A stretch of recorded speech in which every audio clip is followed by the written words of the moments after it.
Hello aspirant, स्वागत है आप सब लोगों का आगाज इंस्टीट्यूट ऑफिशियल यूट्यूब चैनल पर।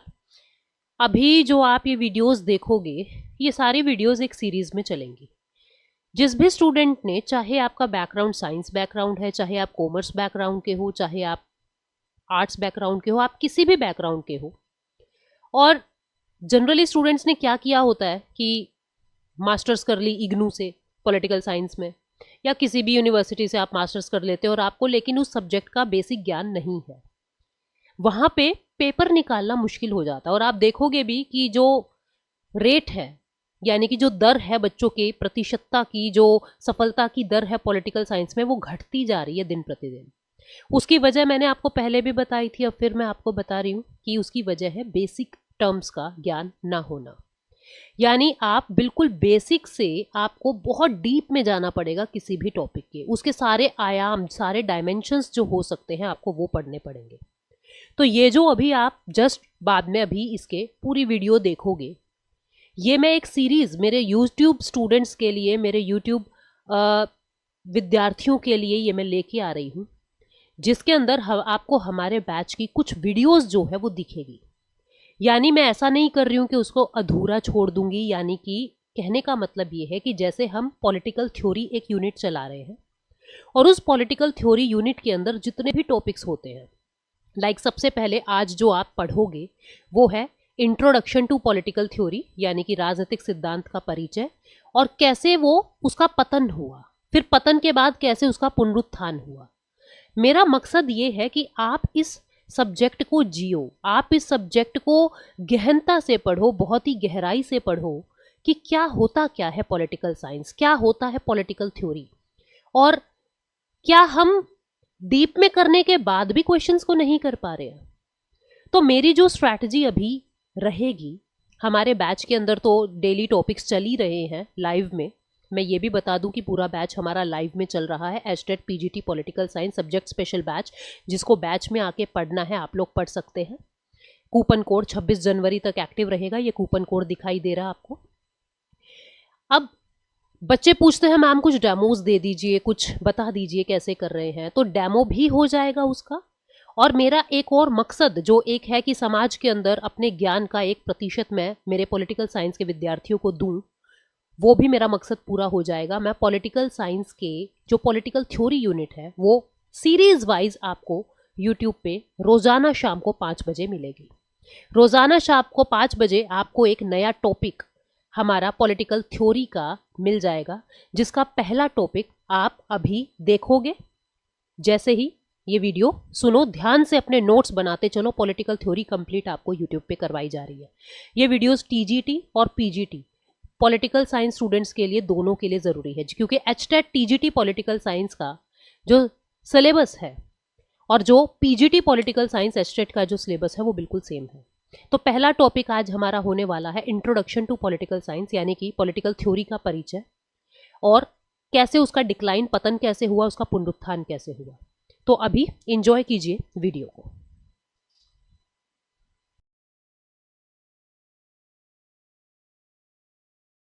Hello aspirants, I welcome you all at our online platform. ठीक है, आज के सेशन में हम लोग क्या कर रहे हैं, आज के सेशन में हम लोगों का जो टॉपिक रहने वाला है that is political theory. Topic क्या है? पॉलिटिकल थ्योरी, उसका मीनिंग। पॉलिटिकल थ्योरी करेंगे यानी कि राजनीतिक सिद्धांत करेंगे, उसका मीनिंग यानी कि उसका अर्थ क्या होता है, उसका नेचर क्या होता है यानी उसकी प्रकृति, और उसके अंदर अप्रोचेस कौन कौन सी आती है। बहुत ही ये इंट्रोडक्टरी सा टॉपिक है पॉलिटिकल थ्योरी का, क्योंकि अपने सिलेबस के अंदर से ये मिस था, तो मैं इसलिए आप लोगों को ये करवा रही हूँ। ठीक है, इसमें से क्वेश्चन कैसे कैसे पूछे जा सकते हैं मैं सिर्फ वही बताऊंगी आपको। हमको इसका हर एक पार्ट नहीं पढ़ना है, जो एग्जामिनेशन पॉइंट ऑफ व्यू से रेलिवेंट है वही हम इसके अंदर करेंगे। देखो, इसके अंदर अपने को क्या क्या करना होगा कि पॉलिटिकल थॉट क्या होता है, ठीक है, और पॉलिटिकल फिलॉसफी क्या होती है, ये बातें जानोगे। पॉलिटिकल थॉट और पॉलिटिकल फिलॉसफी क्या होता है, फिर आपको पता लगेगा कि किस तरीके से ये पॉलिटिकल साइंस से अलग है। पॉलिटिकल साइंस किसको कहते हैं, ठीक है, पॉलिटिकल साइंस किसको कहते हैं। फिर हम ये जानेंगे इस चैप्टर के अंदर कि पॉलिटिकल थ्योरी किसको कहते हैं, पॉलिटिकल थ्योरी के अंदर क्या आएगा। फिर अपने को इसकी अप्रोच करनी है, अप्रोच को हिंदी में क्या कहते हैं, उपागम करनी है, उपागम करने हैं। दो तरीके के पॉलिटिकल अप्रोच हम करेंगे, एक को कहते हैं ट्रेडिशनल यानी कि पारंपरिक अप्रोच हमको करनी है, और एक को कहते हैं मॉडर्न अप्रोच यानी कि आधुनिक अप्रोच।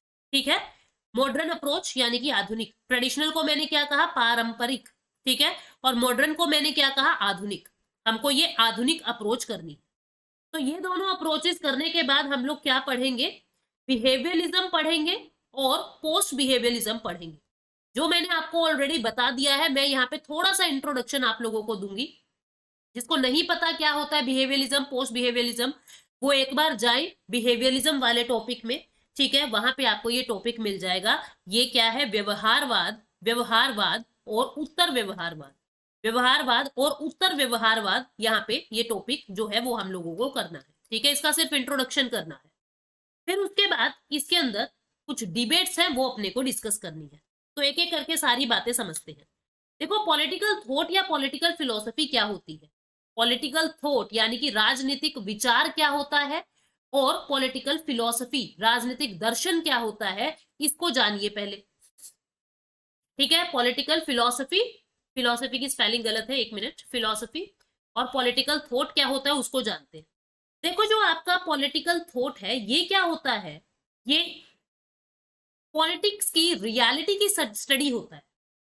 पॉलिटिक्स की रियलिटी की स्टडी को, मतलब वास्तविक में पॉलिटिकल साइंस है क्या, वास्तविक में राजनीति क्या है, पॉलिटिक्स की रियलिटी की स्टडी को हम लोग पॉलिटिकल थॉट या पॉलिटिकल फिलॉसफी कहते हैं। ठीक है, इसके अंदर क्या क्या आएगा कि कोई पॉलिटिकल इंस्टीट्यूशन है, जैसे जुडिशरी है, जैसे संसद है, कोई भी पॉलिटिकल इंस्टीट्यूशन, वो कैसे काम करता है, वो कैसे काम करता है, जितने भी लोग हैं वो सरकार की बातें मानते क्यों हैं, वो सरकार को ओबे क्यों करते हैं। ठीक है, ये बात पढ़नी है।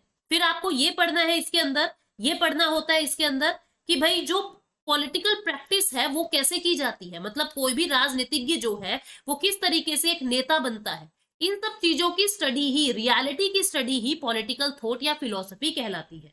ठीक है, फिर इसके अंदर एक और बात लिखी गई है, एक और बात बताती हूं मैं, कि जो पॉलिटिकल थॉट है वो पॉलिटिकल फिलॉसफी, किसी पर्टिकुलर फिलोसोफर की जो पॉलिटिकल फिलॉसफी है उसको पढ़ना भी पॉलिटिकल थॉट कहलाता है। जैसे कह दिया कि आपके विचार में इसका क्या मतलब, आप इसके बारे में, आपके किसी चीज के बारे में क्या विचार है।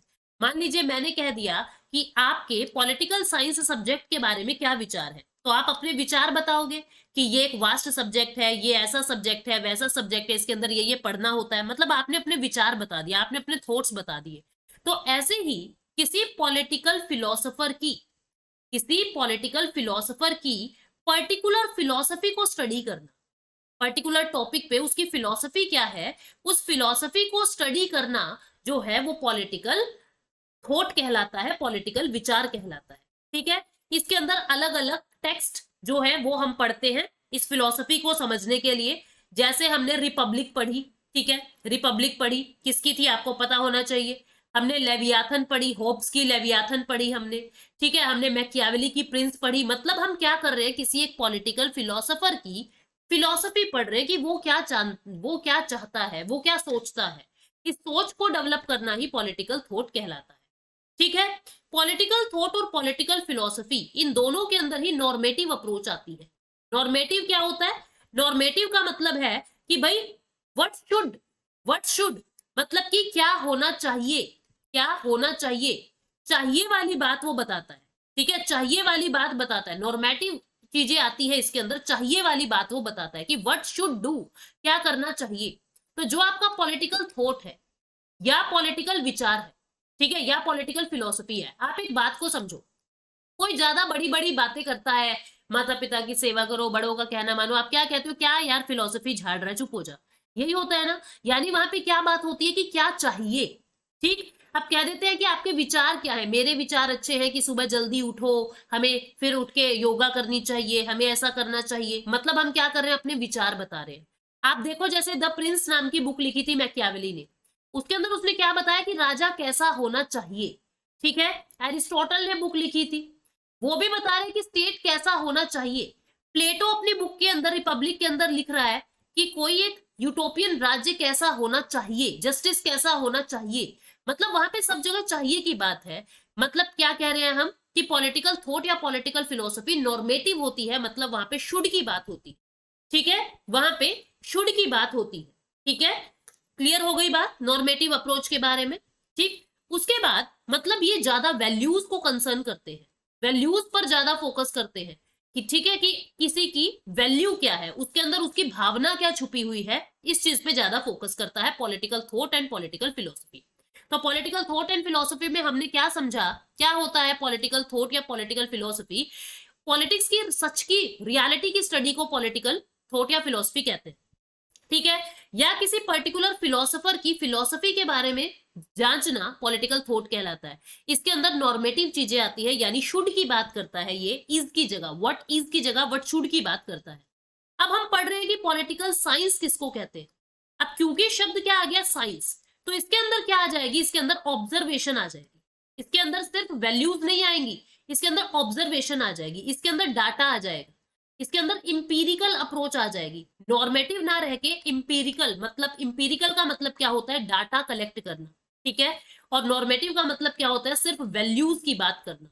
जो आपकी पॉलिटिकल साइंस होती है वो वैल्यू फ्री होती है, ये चाहिए चाहिए की बात नहीं करता, ये कहता है व्हाट इज, ऑब्जर्वेशन क्या कह रही है, ठीक है। पॉलिटिकल साइंस क्या कह रहा है कि साइंटिफिक मेथड से कैसे आप पॉलिटिकल फिनोमिनास को स्टडी करोगे, ठीक है, ये न्यूट्रल होता है और वैल्यू फ्री होता है, न्यूट्रल होती है पॉलिटिकल साइंस और वैल्यू फ्री होती है, ठीक। इसके अंदर लॉजिकल स्टेटमेंट्स को ही माना जाता है, लॉजिकल स्टेटमेंट्स को ही माना जाता है। पॉलिटिकल साइंस में से वो सब टॉपिक्स जो है वो हटा दिए जाते हैं जिसका ऑब्जर्वेशन आप नहीं कर सकते या जिसका डाटा कलेक्ट नहीं हो सकता, ठीक। उसके बाद पॉलिटिकल साइंस के बाद अगला टर्म जो हमें समझना है that is political theory.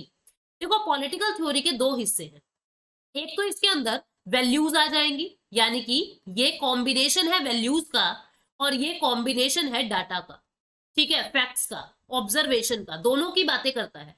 Political theory के दो पार्ट होते हैं, एक में सिर्फ वैल्यूज की बात हो रही है, यानी ये नॉर्मेटिव अप्रोच भी इसके अंदर आ जाएगी और इसके अंदर इंपीरिकल अप्रोच भी आ जाएगी, मतलब कि ये आंकड़ों की भी बात करेगा और ये वैल्यूज की भी बात करेगा। तो पॉलिटिकल थ्योरी के अंदर दोनों चीजें आ जाती है। और जो ये पॉलिटिकल थ्योरी है ये एक ग्रीक वर्ड से आया है। कौन से ग्रीक वर्ड से आया है, ग्रीक वर्ड है थ्योरिया, क्या नाम है, थ्योरिया। ये थ्योरिया शब्द से आया है जिसका मतलब होता है वेल फोकस्ड मेंटल लुक। थ्योरिया का मतलब क्या होता है, वेल फोकस्ड मेंटल लुक, मतलब कि किसी चीज के बारे में फोकस होके डीप करना, वेल फोकस्ड मेंटल लुक। जैसे कि अब फोकस होके तो आप उसके डाटा भी देख रहे हो, आप उसकी वैल्यूज भी देख रहे हो, सब कुछ देख रहे हो, तो इसलिए पॉलिटिकल थ्योरी ग्रीक वर्ड थ्योरिया से आया है, ठीक है।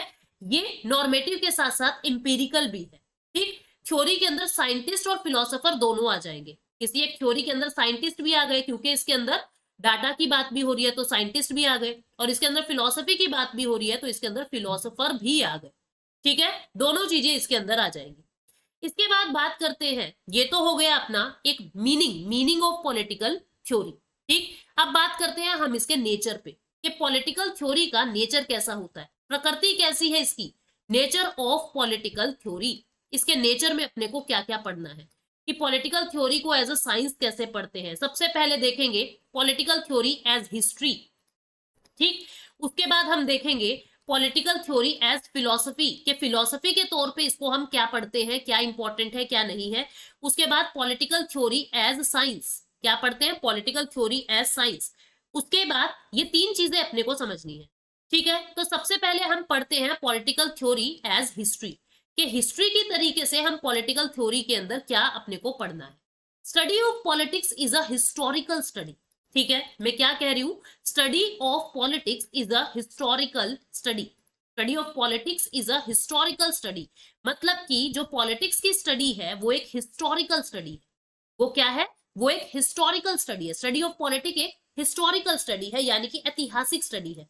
क्या कहा जाता है जी सेबाइन के द्वारा, जी सेबाइन कहते हैं कि हिस्ट्री के बिना पॉलिटी नहीं और पॉलिटी के बिना हिस्ट्री नहीं, हिस्ट्री के बिना पॉलिटी नहीं, मतलब आप पॉलिटिक्स को बिना हिस्ट्री पढ़ ही नहीं सकते, आपको पढ़ना पड़ेगा पहले क्या होता था और आज क्या होता है, हिस्ट्री पढ़नी पड़ेगी।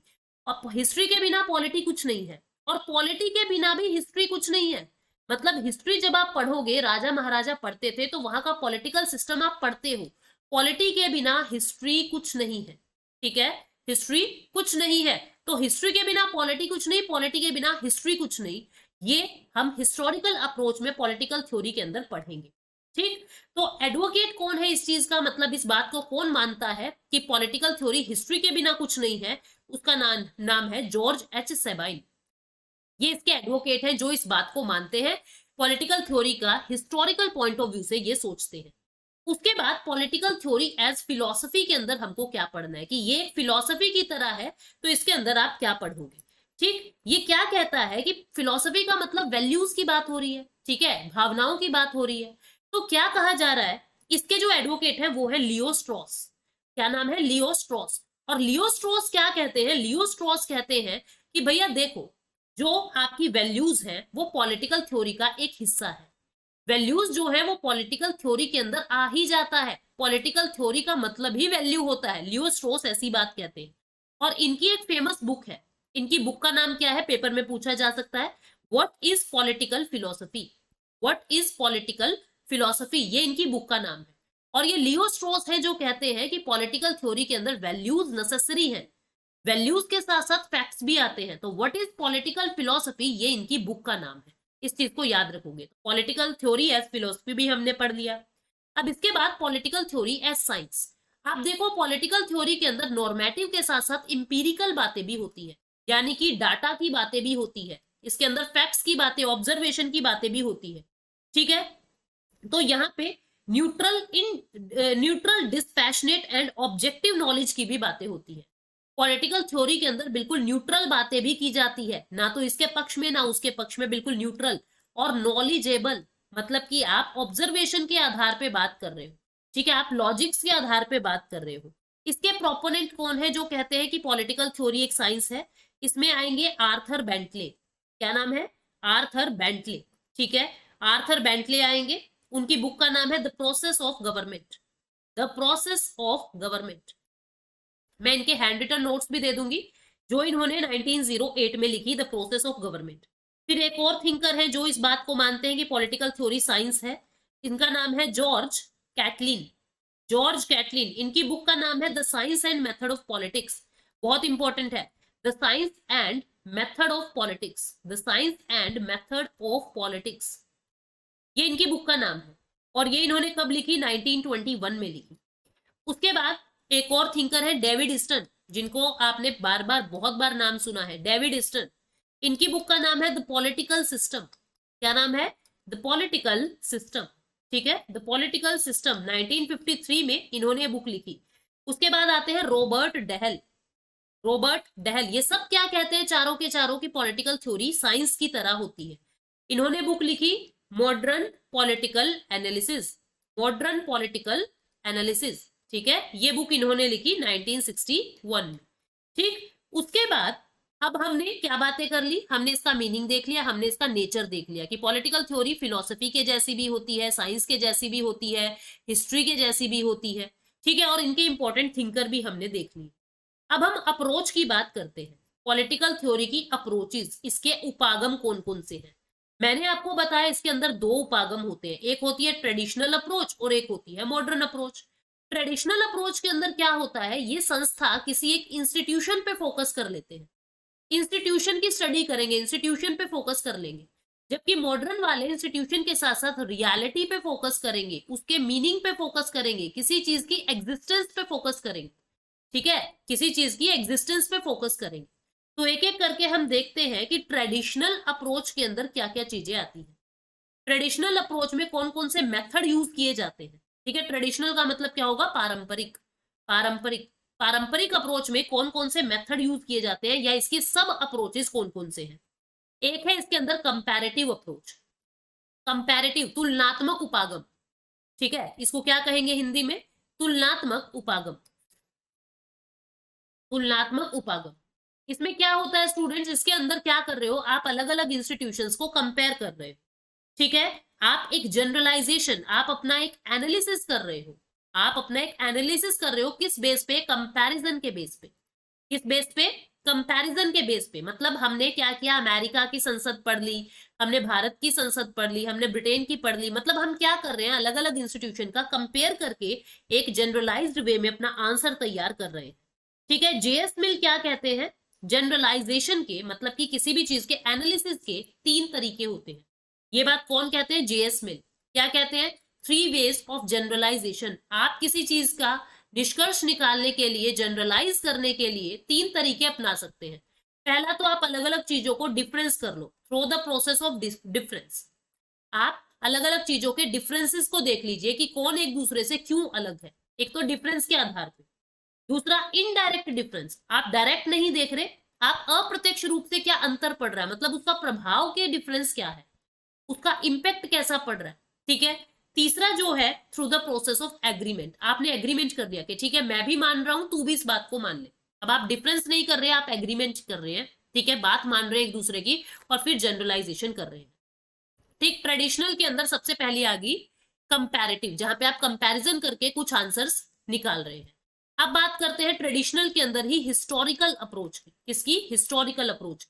यहाँ पे आपको नाम सीधा सा समझ आ रहा है हिस्टोरिकल, मतलब आप हिस्ट्री को आधार बना के, हिस्ट्री के डाटा कलेक्ट करके, हिस्ट्री का एनालिसिस करके आप आज का कोई फिलॉसफी बना रहे हो, आप आज की कोई थ्योरी बना रहे हो, उसको हम हिस्टोरिकल अप्रोच कहते हैं। इसके अंदर कौन आ जाएंगे? मैंने अभी अभी आपको बताया था, जॉर्ज एच सेबाइन जो है वो इसके अंदर आ जाएंगे। ठीक है, जॉर्ज एच सेबाइन जो पॉलिटिकल थ्योरी एज हिस्ट्री भी मानते हैं। फिर कौन आ जाएंगे? सीले। सीले एक स्टेटमेंट कहते हैं कि political science without history, political science without history has no roots. Political science without history has no roots. ठीक है, ये बात सीले कहते हैं कि political science without history has no roots and history without political science has no fruits. History without political science has no fruits. क्या मतलब हुआ? इसका मतलब ये हुआ कि हिस्ट्री के बिना पॉलिटिकल साइंस का कोई फायदा नहीं है, और हिस्ट्री पॉलिटिकल साइंस के बिना भी अधूरी है। ये बात सीले की स्टेटमेंट है। उसके बाद फ्रीमैन। फ्रीमैन क्या कहते हैं उसको देखते हैं। फ्रीमैन कहते हैं कि politics is current history and history is current politics. कि पॉलिटिक्स क्या है? पॉलिटिक्स एक करंट हिस्ट्री है, मतलब कि आज की हिस्ट्री पॉलिटिक्स है, जो मतलब कल हिस्ट्री बनने वाली है। Politics is current history and history जो है वो करंट पॉलिटिक्स है। जो पहले हो चुका वो आज की पॉलिटिक्स है। History is current politics. ये स्टेटमेंट किसकी है? ये स्टेटमेंट फ्रीमैन की है। किसकी है? फ्रीमैन की है। ठीक है। उसके बाद Charles Merriam and David Easton इस अप्रोच को क्रिटिसाइज करते हैं। मतलब क्रिटिक कौन है, आलोचक कौन है? आलोचक मैंने आपको क्या क्या बताया, इसके एक तो आलोचक है चार्ल्स मैरियम इस अप्रोच के, हिस्टोरिकल अप्रोच के। ठीक है, इन्होंने एक स्कूल की स्थापना की थी, बताऊंगी। और दूसरे थे डेविड ईस्टन, ये भी इस बात को नहीं मानते थे, ये साइंटिफिक बंदे हैं, ये साइंटिफिक अप्रोच को मानते थे। कार्ल पॉपर ने इसको हिस्टोरिसिज्म कहा। कार्ल पॉपर ने इस हिस्टोरिकल अप्रोच को क्या कहा? हिस्टोरिसिज्म, इतिहासवाद। क्या कहा? इतिहासवाद। ये बात भी पूछ ली जाती है, इतिहासवाद किससे संबंधित है? कार्ल पॉपर से संबंधित है। और कार्ल पॉपर की एक फेमस बुक भी है, द पॉवर्टी ऑफ हिस्टोरिसिज्म। ये बुक आपको याद करनी पड़ेगी, द पॉवर्टी ऑफ हिस्टोरिसिज्म। ठीक है, ये इसकी बुक है। इसके बाद अब हम बात करते हैं फिलोसफिकल अप्रोच की। ट्रेडिशनल अप्रोच के अंदर ही अगली अप्रोच आ रही है फिलोसफिकल अप्रोच। मतलब हमने ट्रेडिशनल अप्रोच में क्या क्या पढ़ लिया? कंपैरेटिव अप्रोच पढ़ लिया, हिस्टोरिकल अप्रोच पढ़ लिया। अब हम फिलोसफिकल अप्रोच पढ़ रहे हैं। क्या पढ़ रहे हैं? फिलोसफिकल अप्रोच पढ़ रहे हैं। ठीक है, इसके अंदर क्या होगा? इसके अंदर होगा कि फोकस किस पे होगा? फिलोसफी के अंदर व्हाट शुड पे फोकस होगा। फिलोसफी तो हमेशा चाहिए की बात करता है, एक्चुअल के अंदर क्या है इसका फोकस फिलोसफिकल अप्रोच में नहीं होता। कौन कौन इसकी बात मानते हैं? जो बिल्कुल ऐसे थे, जो रियलिस्टिक नहीं थे। कौन थे? प्लेटो रियलिस्टिक नहीं था। फिर कौन था? सेंट ऑगस्टाइन भी रियलिस्टिक नहीं थे। रूसो ये भी फिलोसफिकल अप्रोच के प्रणेता है। फिर हीगल, कौन था? हीगल, याद करो ये सब हमने पढ़े हैं। फिर लियो स्ट्रॉस। ठीक है, ये सब कौन है? ये फिलोसफिकल अप्रोच को सपोर्ट करते हैं। उसके बाद बात करते हैं मॉडर्न अप्रोच की। हमने क्या पढ़ा अप्रोचेस के अंदर? ट्रेडिशनल अप्रोच, ट्रेडिशनल में 3 सब पार्ट पढ़े। क्या क्या पढ़ा इसके अंदर? कंपैरेटिव, हिस्टोरिकल और फिलोसफिकल। ठीक, अब मॉडर्न अप्रोच के क्या सब पार्ट्स हैं? मॉडर्न अप्रोच के क्या सब पार्ट्स हैं उसको देखिए। इसके अंदर सबसे पहले आ जाएगा बिहेवियरिज्म। देखो बिहेवियरिज्म यानी कि व्यवहारवाद क्यों आया, क्योंकि ट्रेडिशनल अप्रोच के अंदर कुछ प्रॉब्लम थी। क्या प्रॉब्लम थी? जो ट्रेडिशनल अप्रोच था वो सिर्फ और सिर्फ संस्था के चारों तरफ घूमता रहता था, संस्था ऐसी संस्था वैसी, मतलब कि फैक्ट की बातें वो नहीं करता। ठीक है, फैक्ट्स की बातें वो नहीं करता। बिहेवियरिज्म व्यवहारवाद फैक्ट्स की बात, सॉरी, जो ट्रेडिशनल अप्रोच है वो फैक्ट्स की बातें नहीं करता। जबकि बिहेवियरिज्म ने क्या कहा कि ये गलत है, ये इनएडिक्वेट है, आप सिर्फ भावनाओं के आधार पे कोई डिसीजन नहीं ले सकते। आपको पीपल का बिहेवियर, मतलब कि आपको ऑब्जेक्टिव फैक्ट्स पे फोकस करना चाहिए, आपको ऑब्जेक्टिव फैक्ट्स पर फोकस करना चाहिए। और ऑब्जेक्टिव फैक्ट्स क्या होंगे? ऑब्जेक्टिव फैक्ट्स होंगे ह्यूमन बिहेवियर, मतलब कि आप एक काम कीजिए, जितने भी पॉलिटिकल लोग होते हैं, ठीक है, उन सबके बिहेवियर में कुछ ना कुछ रेगुलरिटी पाएगी। आप उन रेगुलरिटीज का ऑब्जर्वेशन कीजिए कि सारे के सारे पॉलिटिकल बंदों के अंदर कॉमन चीज क्या है। इस तरीके से ऑब्जर्वेशन करना ही व्यवहारवाद कहलाता है। ठीक, ये क्वांटिफिएबल डाटा का के ऊपर फोकस करता है। किस पे? डाटा के ऊपर फोकस करता है, सर्वे के ऊपर फोकस करता है। ठीक है, क्वांटिफाई मतलब कि गुणात्मक नहीं है, ये परिमाणात्मक है। आप इसको काउंट कर सकते हो, आप किसी चीज को काउंट कर सकते हो। ठीक है, डाटा है, वहां पे सर्वे किया जाता है, ऑब्जर्वेशन की जा रही है, इसको हम व्यवहारवाद कहते हैं। तो इसके अंदर क्या कहा जा रहा है, ये जो है ये वैल्यू फ्री साइंस होता है, वैल्यू फ्री होता है, इसके अंदर कोई चाहिए की बात नहीं है, ये हकीकत की रियलिटी की बात करता है। और क्या कहता है इसके लिए? एक फेमस स्टेटमेंट है, better to be wrong than vague. Better to be wrong than vague, मतलब कि वेग का मतलब क्या होता है? वेग का मतलब होता है धुंधलाना, मतलब आपको कुछ पता ही नहीं लग रहा हो क्या रहा है। वेग सी स्टेटमेंट होती है कि कुछ समझ ही नहीं आ रहा। ये क्या कह रहा है कि डाटा का यूज करो, या तो आप सही होगे या तो आप गलत होगे, आप कहीं बीच में नहीं अटकोगे। और बीच में अटकने से अच्छा है आप गलत साबित हो जाओ।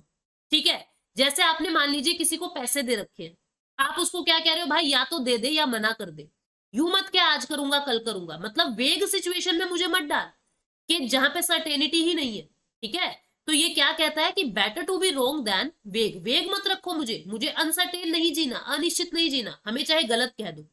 कौन कौन इस बात को मानता है, कौन कौन व्यवहारवाद का प्रणेता है, कौन इसका सपोर्ट करता है? एक तो आ गए रॉबर्ट डहल। कौन आ गए? Robert Dahl. फिर आ गए कार्ल ड्यूश। क्या नाम है इनका? Karl Deutsche.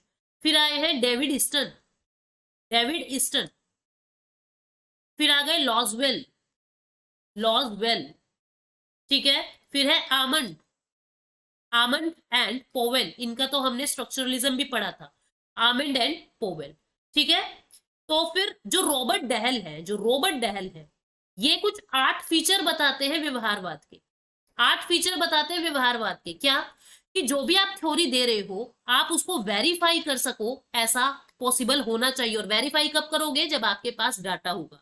ठीक है, दूसरा, किस टेक्निक से आपको वेरीफाई करना है ये पता होना चाहिए, पर्टिकुलर टेक्निक होनी चाहिए। क्वांटिफिकेशन कर सको आप किन्हीं चीजों का, मतलब वहां पे आंकड़े होने चाहिए, आंकड़ों के आधार पे बात करो, हवाओं में बात मत करो। वैल्यू फ्री होना चाहिए, आपकी जो भी थ्योरी है वो वैल्यू फ्री होनी चाहिए। एक सिस्टम होना चाहिए, ठीक है, सिस्टम होना चाहिए। प्योर साइंस होना चाहिए, यानी ऑब्जर्वेशन के आधार पे बोलो, एक्सपीरियंस के आधार पे बोलो, आप ऐसे ही बे सिर पैर की बात मत करो। ठीक है, फिर उसके बाद कुछ और थिंकर है जो इसको सपोर्ट करते हैं, जो बिहेवियरिज्म को सपोर्ट करते हैं। वो थिंकर कौन कौन से हैं, एक बार उनको और पढ़ लेते हैं हम लोग।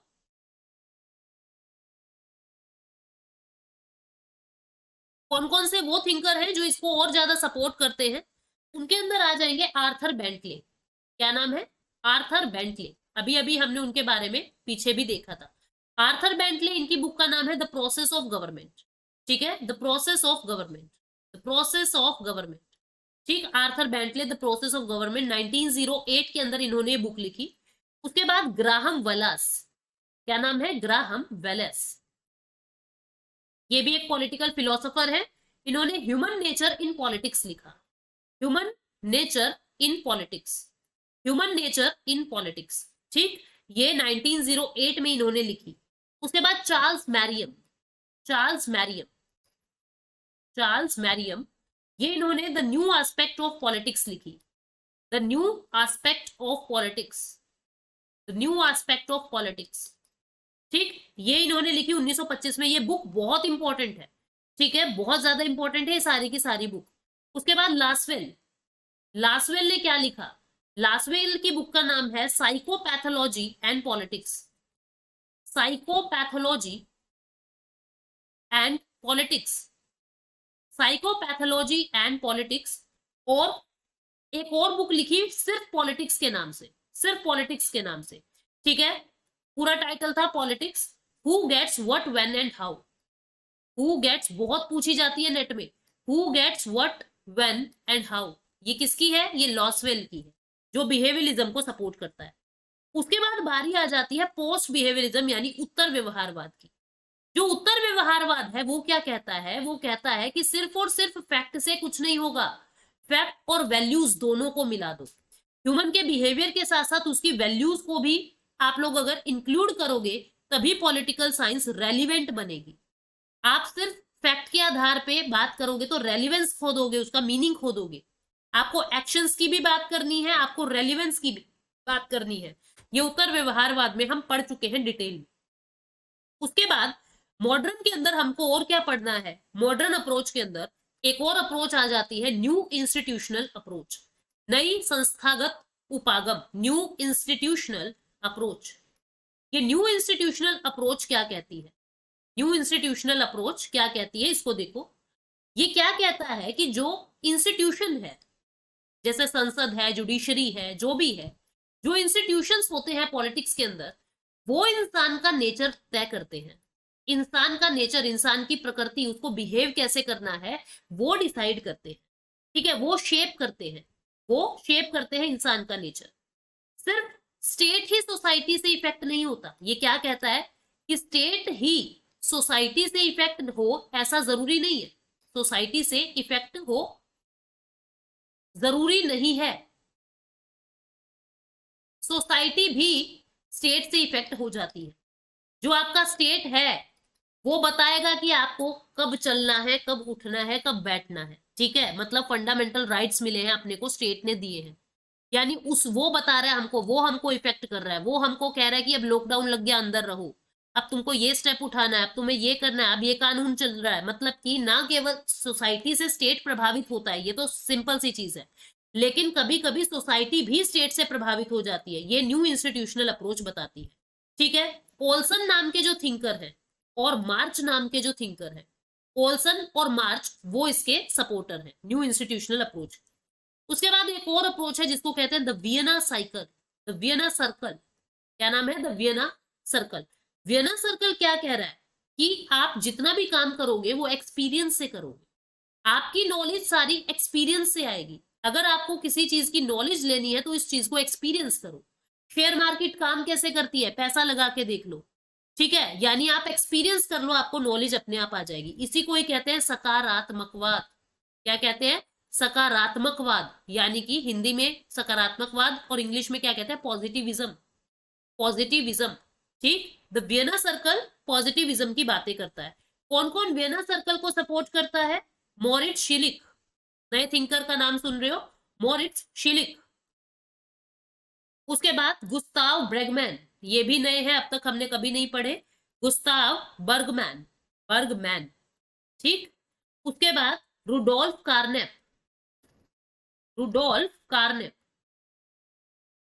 ठीक है। ये जो है ये वियना सर्कल को सपोर्ट करते हैं।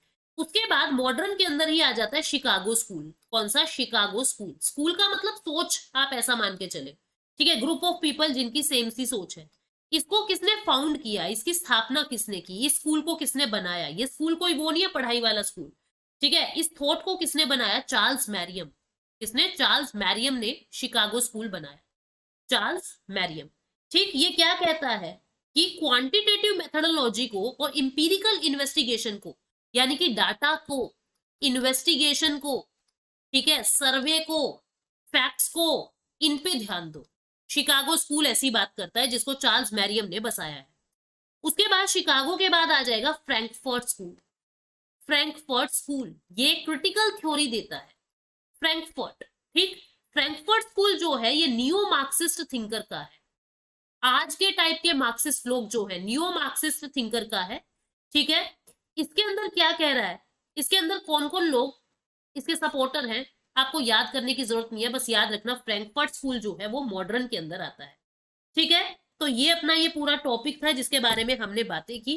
उम्मीद करती हूँ आपको एक आइडिया लग गया कि इसके अंदर क्या है, क्या नहीं है, क्या आपको पढ़ना है। Thank you so much, take care, bye bye. इसके जो नोट है हैंड रिटन वो आपको मिल जाएंगे।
ये हमारी क्लास पे धावा हो चुका है।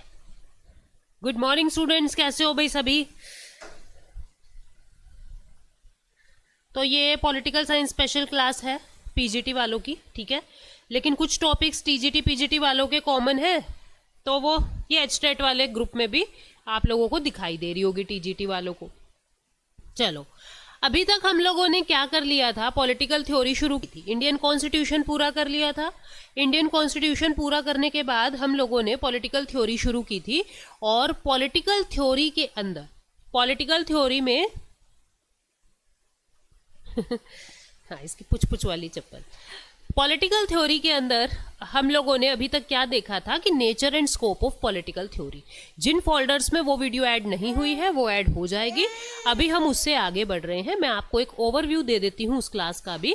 और फिर अपना नेक्स्ट टॉपिक है decline and resurgence of political theory, यानी कि राजनीतिक सिद्धांत का पतन व पुनरुत्थान। ये अपना टॉपिक है आज का, ठीक है। तो एक बार मुझे यूं बता दीजिए ऑडियो वीडियो क्लियर है, ताकि मैं मेरी क्लास को शुरू कर सकूं। यहाँ पे सबको हाय बोल दो और आप चले जाओ, बाय भी बोल दो, बस वेरी गुड, बस अभी जाओ। ये करनी है रूही, इसीलिए ऐड हुई है आप लोगों के।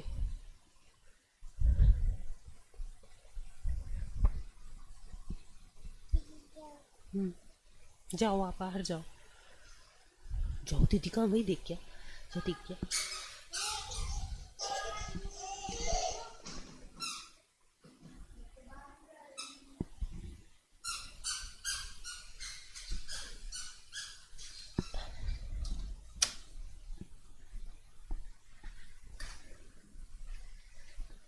ठीक है, अभी कुछ पूछना है पूछ लो, फिर मैं आगे बढ़ती हूँ। हेलो जी, हेलो जी। अभी मैं अपने टॉपिक को शुरू कर रही हूँ, ठीक है। हाँ, सबको करनी है वो। देखो किनको करनी है, एचटेट टीजीटी एसएसटी वालों का जो सिलेबस है, मेरी बात बिल्कुल ध्यान से सुनो और फिर मेरे से ये बात मत पूछना फिर से, अदरवाइज मुझे गुस्सा आएगा। मैं साफ कह रही हूँ, मैं बहुत बार बोल चुकी। एचटेट टीजीटी एसएसटी वालों के जो पॉलिटी का सिलेबस है वो सरकार ने पीजीटी पॉलिटिकल साइंस वाला डाला हुआ है, ठीक है।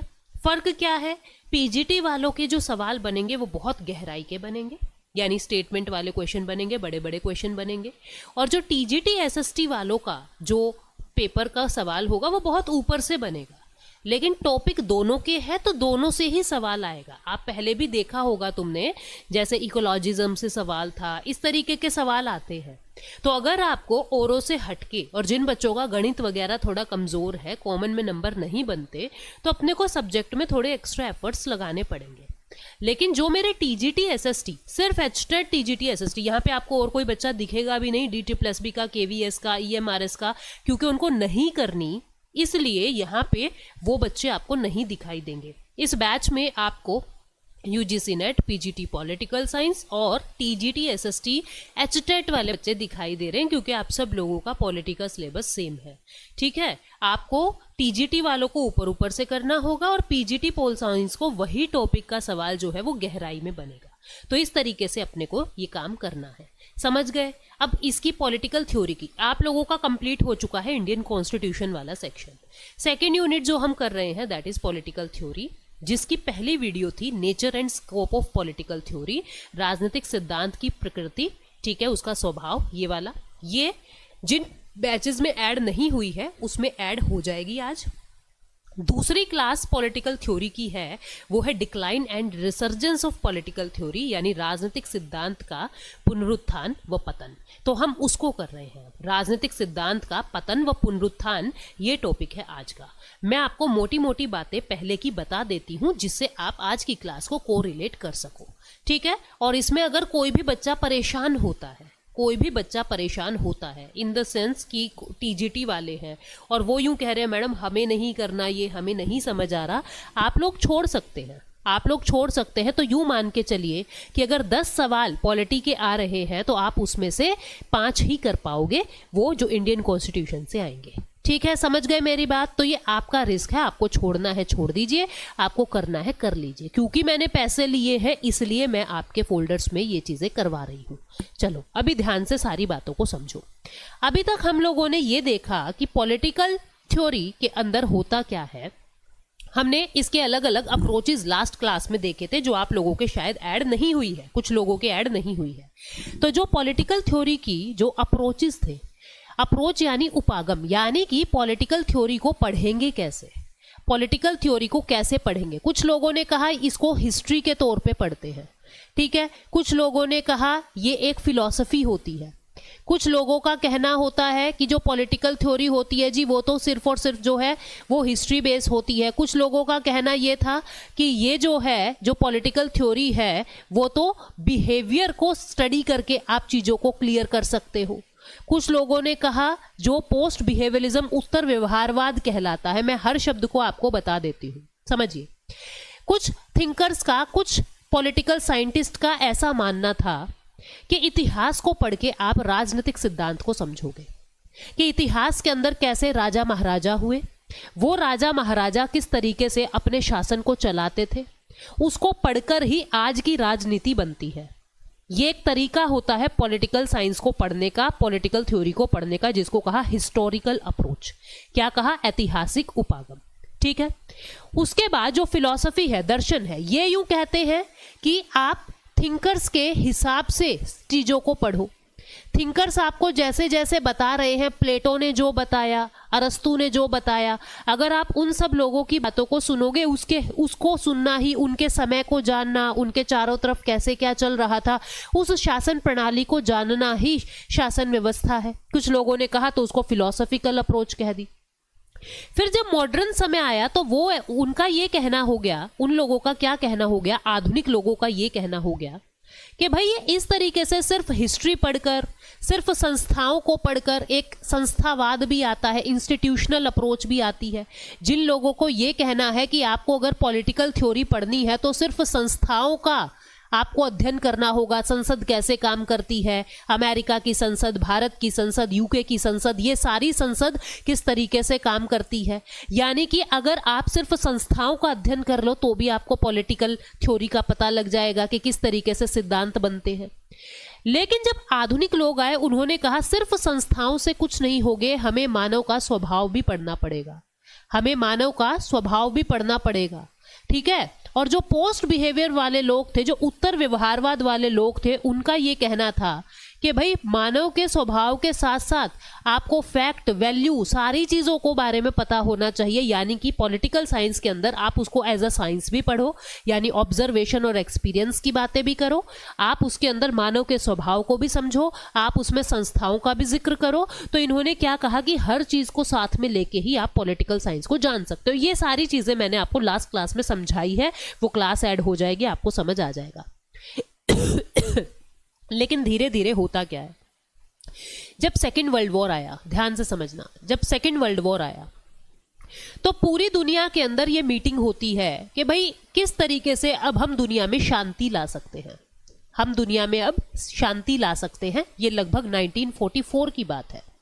1939 से 1945 तक ये युद्ध चला था और 44 के अंदर ये बातें होने लगी थी कि किस तरीके से हम इस दुनिया के अंदर शांति लेके आएंगे। ठीक है। नोट्स ऑलरेडी ऐड हो चुके हैं, आप देखोगे इस क्लास के साथ ही नोट्स मैंने पहले ही लगा दिए हैं। जो मैं पढ़ाऊंगी अभी वो सारी चीजें आपके नोट्स में है। तो 1944 में ये हो गया कि दुनिया में शांति कैसे लाएंगे। यहां पे क्या हुआ, यहां पे इकोनॉमिस्ट को भी बुला लिया, यहां पे पर्यावरणवाद को भी बुला लिया, जो पर्यावरण की बातें कर रहे थे।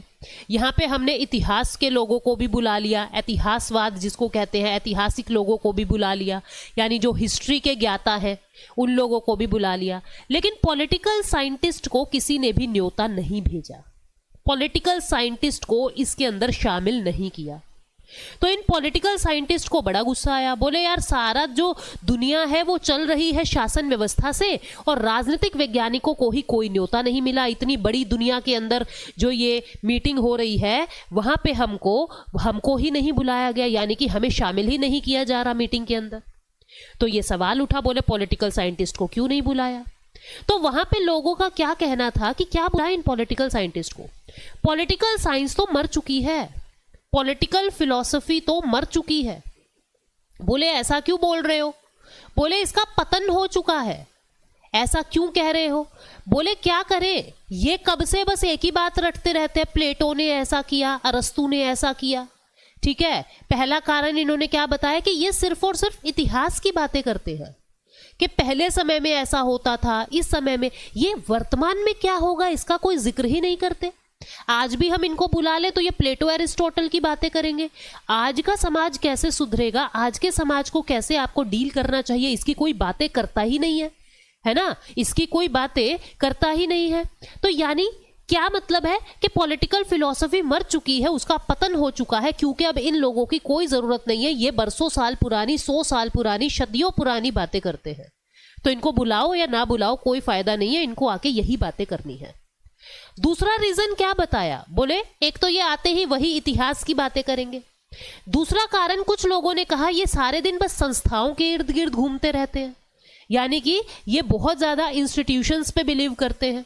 ये ऐसा कहते हैं कि हर देश की संसद का अध्ययन करो, हर देश की सुप्रीम कोर्ट का अध्ययन करो, पर हर देश की समस्या भी तो अलग है, हर देश के अंदर चीजों के वजह अलग है, चीजों का सॉल्यूशन अलग होगा, आप कैसे सबको कोरिलेट कर सकते हो। तो ये लोग तो मूर्ख हो चुके हैं, इनको बुलाओ या ना बुलाओ कोई फायदा नहीं है। यानी समाज में इस तरीके के थॉट्स उठने लगे कि भाई कोई फायदा नहीं है पॉलिटिकल साइंटिस्ट वालों का आज के दिन, क्योंकि ये वही घिसी पिटी बातें करेंगे। तो यानी अब पॉलिटिकल साइंस का पतन होने लगा था। लेकिन फिर 1969 के बाद एक दौर आया और 1969 के बाद कुछ ऐसे नए नए मूवमेंट्स, कुछ नए नए आंदोलन उठ रहे हैं, जैसे न्यू सोशल मूवमेंट, फेमिनिस्ट क्रांति, नारीवादी आंदोलन हुए, बहुत सारे पर्यावरण को लेके आंदोलन हुए, बहुत सारे नए नए सामाजिक आंदोलन हुए। उन्होंने बताया कि भाई बिना पॉलिटिकल साइंस के इन आंदोलनों को सुलझाएं कैसे, जब तक हमको यूं नहीं पता कि फला देश के अंदर ये आंदोलन हुआ था और उस आंदोलन को हमें यहां से रिलेट करना है, हम कैसे इस आंदोलन को सुलझाएं। जब भारत के अंदर कोई आंदोलन हुआ तो पता लगा इंग्लैंड में भी ऐसी कुछ बातें हुई थी, तो वहां पे लोगों ने ऐसा किया था। तो पॉलिटिकल साइंटिस्ट वाले क्या बोले, देखो पढ़ रही है ना हमारी जरूरत, हम यही तो कह रहे थे कि इतिहास को भी पढ़ना जरूरी है, तभी आप आज के शासन व्यवस्था को कर पाओगे। तो यानी फिर से पॉलिटिकल साइंस का रिवाइवल शुरू हो जाएगा 1969 के बाद। तो अपना जो टॉपिक है वो यही है कि 1944 के बाद एक दौर आया जब पॉलिटिकल साइंस का पतन होने लगा, जब उनकी वैल्यू खत्म हो गई। फिर 1969 के बाद एक दौर आएगा जब इसका पुनरुत्थान हो जाएगा, रिवाइवल हो जाएगा। तो आज की क्लास में अपने को यही पढ़ना है, कब और क्यों इसका डिक्लाइन हुआ, कौन लोग थे वो, कौन साइंटिस्ट थे वो जिन्होंने इसका डिक्लाइन किया, और कौन लोग थे वो जिन्होंने फिर से इसकी वैल्यू बनाई कुछ बदलावों के साथ, और फिर से इसका रिवाइवल हुआ, फिर से इसका पुनरुत्थान हुआ। मेरी बात को समझ गए कि इस टॉपिक में अपने को करना क्या है? पहले मुझे यूं बताओ, आप मेरी बात को समझ गए कि प्रॉब्लम क्या थी, क्यों ये टॉपिक बना है, क्यों इससे सवाल बनेंगे, और इस टॉपिक से रिलेटेड अब पीवाईक्यू क्या क्या आए हुए हैं, हम उन बातों को भी समझेंगे। पहले मुझे यूं बताओ, यहां तक चीजें क्लियर है तुमको कि क्या हुआ था, कैसे हुआ था, ये टॉपिक कह क्या रहा है, क्या इसका अर्थ क्या है इस टॉपिक का? अब इस टॉपिक की गहराई में चलते हैं। बताओ समझ आया कि नहीं आया?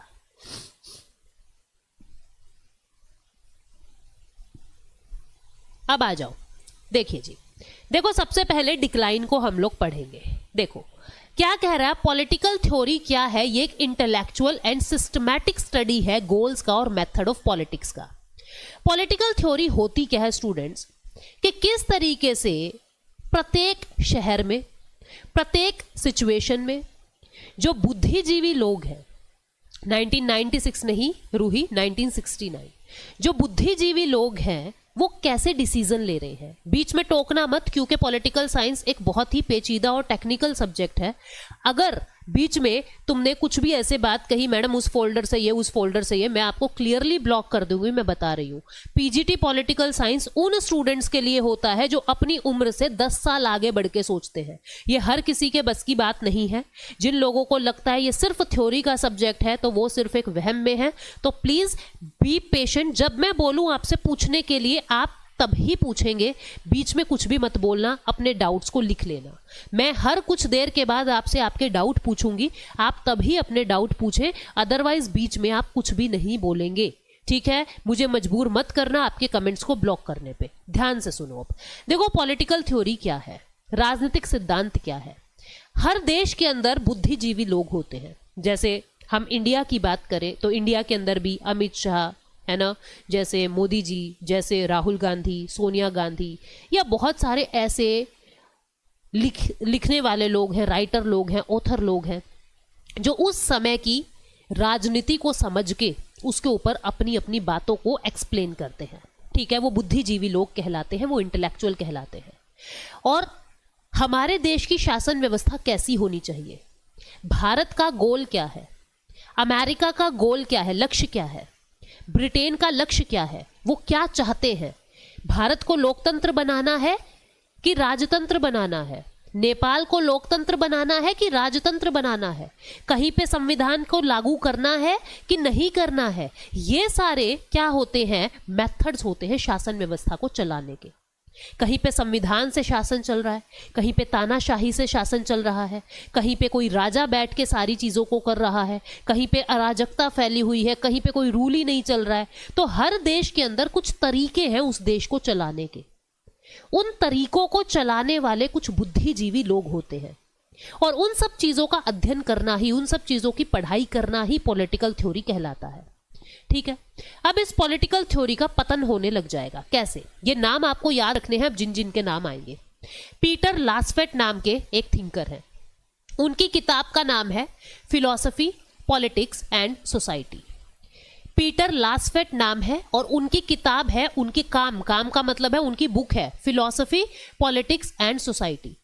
इसमें इन्होंने घोषणा की कि पॉलिटिकल फिलॉसफी इज डेड, कि राजनीतिक दर्शन तो मर चुका है। क्यों मर चुका है ये मैंने आपको अभी बताया, क्योंकि इस बंदे का ये कहना था कि इनको कभी बुला लो ये वही प्लेटो और अरस्तू की बातें करते हैं, कोई नई बात ये करते ही नहीं है, तो ये तो मर चुके हैं, इनका कोई फायदा नहीं है।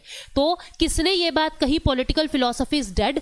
पीटर लास्फेट ने ये बात कही अपनी किताब फिलॉसफी, पॉलिटिक्स एंड सोसाइटी में। फिर रीमर नाम के एक थिंकर हैं, क्या नाम है, रीमर कह दो, राइमर कह दो। इन्होंने क्या कहा कि जो political theory being in the dog house क्या है, अपने बहुत ही बुरे दौर में है, कि जो राजनीतिक सिद्धांत है वो बहुत ही बुरे दौर से गुजर रहा है, वो बहुत ही बुरे दौर में है, बहुत बुरा समय उसका चल रहा है, बहुत ही बुरा समय उसका चल रहा है। क्यों? क्योंकि उनके अंदर कुछ अपडेट्स ही नहीं आ रही है, उनके अंदर कुछ अपडेट्स ही नहीं आ रही है। रीमर जो है वो राजनीतिक सिद्धांत बुरे दौर में होने की बात कहते हैं। तो ये दो क्वेश्चन आपको याद होने चाहिए कि किसने क्या कहा है, पीटर लासफेट ने क्या कहा है, राइमर ने क्या कहा है। अब होता क्या है, वियना सर्कल क्या है, एक शब्द को समझो फिर आपको ये बातें समझ आएंगी। एक ग्रुप का नाम है वियना सर्कल, ग्रुप का नाम है वियना सर्कल, ठीक है, ये एक ग्रुप है। जैसे अपा सारे अपना एक ग्रुप बना ले और उस ग्रुप का नाम रख दिया अपने आगाजियन, ठीक है, इस तरीके से कुछ लोगों का समूह है, कुछ लोगों का ग्रुप है जिसका नाम है वियना सर्कल। वियना सर्कल का क्या कहना है, ये लोग ऐसे कहते हैं कि हर चीज को एक्सपीरियंस के साथ पढ़ो।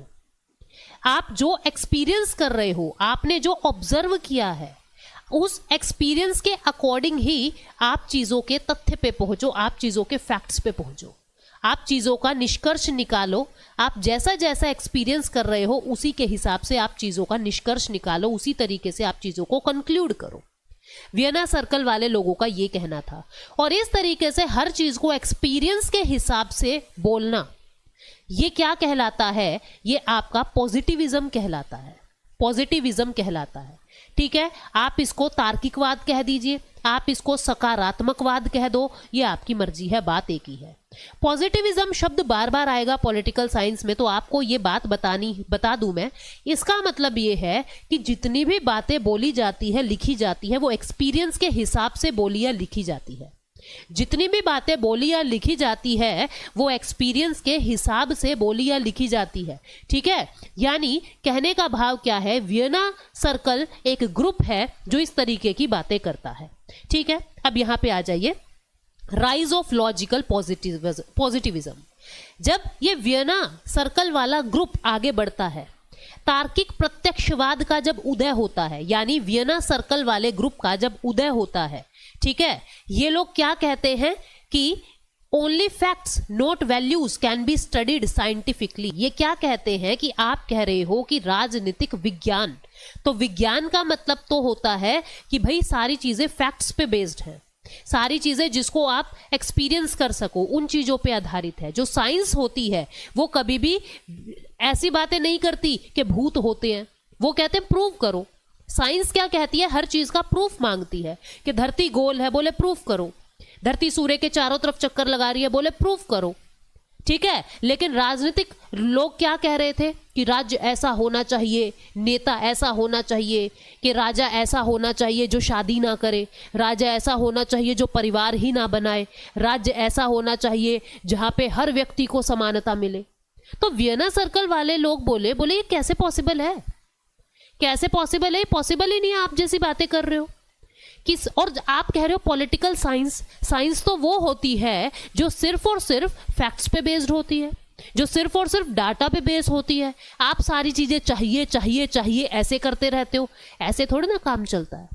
तो वियना ग्रुप वाले लोग सबसे पहले ये बातें करते हैं कि सारी चीजें आप एक्सपीरियंस से करो, जो आप एक्सपीरियंस कर रहे हो, जिसका आप प्रमाण दे सकते हो, जिसका आप प्रूफ दे सकते हो, केवल उन्हीं बातों को बोलो और बातों को मत बोलो, ठीक है। उन्होंने क्या कहा कि अगर आप कह रहे हो पॉलिटिकल साइंस, तो इसके अंदर शब्द आ रहा है साइंस, यानी कि आप वैल्यूज की बातें मत करो, मोरल बातें मत करो, नैतिक बातें मत करो कि ऐसा करो, वैसा करना चाहिए, वैसा कर क्या रहे हो हकीकत में वो बातें करो, यानी आप फैक्ट्स की बातें करो, ठीक है। ये कौन कह रहे हैं, ये वियना सर्कल वाले लोग कह रहे हैं। उसके बाद मतलब इनका क्या कहना था कि जितनी भी पढ़ाई करो पॉलिटिकल साइंस में, वो सारी पढ़ाई साइंटिफिक होनी चाहिए, ठीक है, वो सारी पढ़ाई साइंटिफिक होनी चाहिए। लेकिन जितनी भी थ्योरीज होती हैं, अब थ्योरी प्लेटो ने दे दी, थ्योरी मैकियावेली ने दे दी, ऐसा करो वैसा करो, ऐसा राजा होना चाहिए, ऐसा राज्य होना चाहिए, ऐसा शासन चलना चाहिए,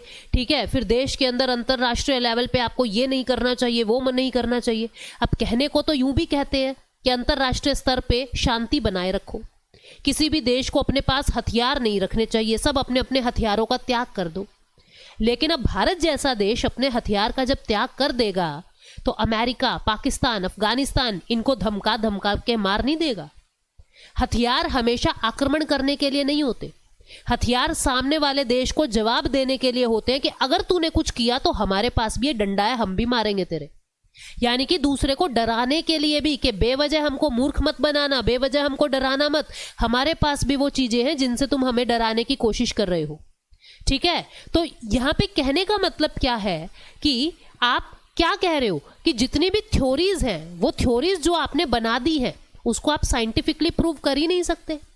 वियना सर्कल वाले क्या कह रहे हैं, जो ये थ्योरी बना दी है पॉलिटिकल साइंस की, ये थ्योरी आप साइंटिफिकली कैसे प्रूव करोगे? जैसे समानता, एक थ्योरी बना दी कि समानता होनी चाहिए, दो तरीके की समानता होती है, एक ऐसी जो पॉजिटिव लिबर्टी ये इक्वालिटी कहलाती है, मतलब मान लो कि कह दिया कि उदारतावाद यानी आज़ादी, आज़ादी दो तरीके की है, पॉजिटिव लिबर्टी, नेगेटिव लिबर्टी, हर किसी को पॉजिटिव लिबर्टी मिलनी चाहिए। बोले चाहिए तो पता नहीं क्या क्या, लेकिन जो ये थ्योरी है ये ऐसे ही बनी हुई है जिसको कोई प्रूफ ही नहीं है, ये सिर्फ और सिर्फ हालात को देख के आप लोगों ने किताबें लिख दी है, अपनी अपनी थ्योरी दे दी है, लेकिन इन थ्योरी को आप प्रूव ही नहीं कर सकते। तो ये सारी क्या है, ये सारी नॉनसेंस है।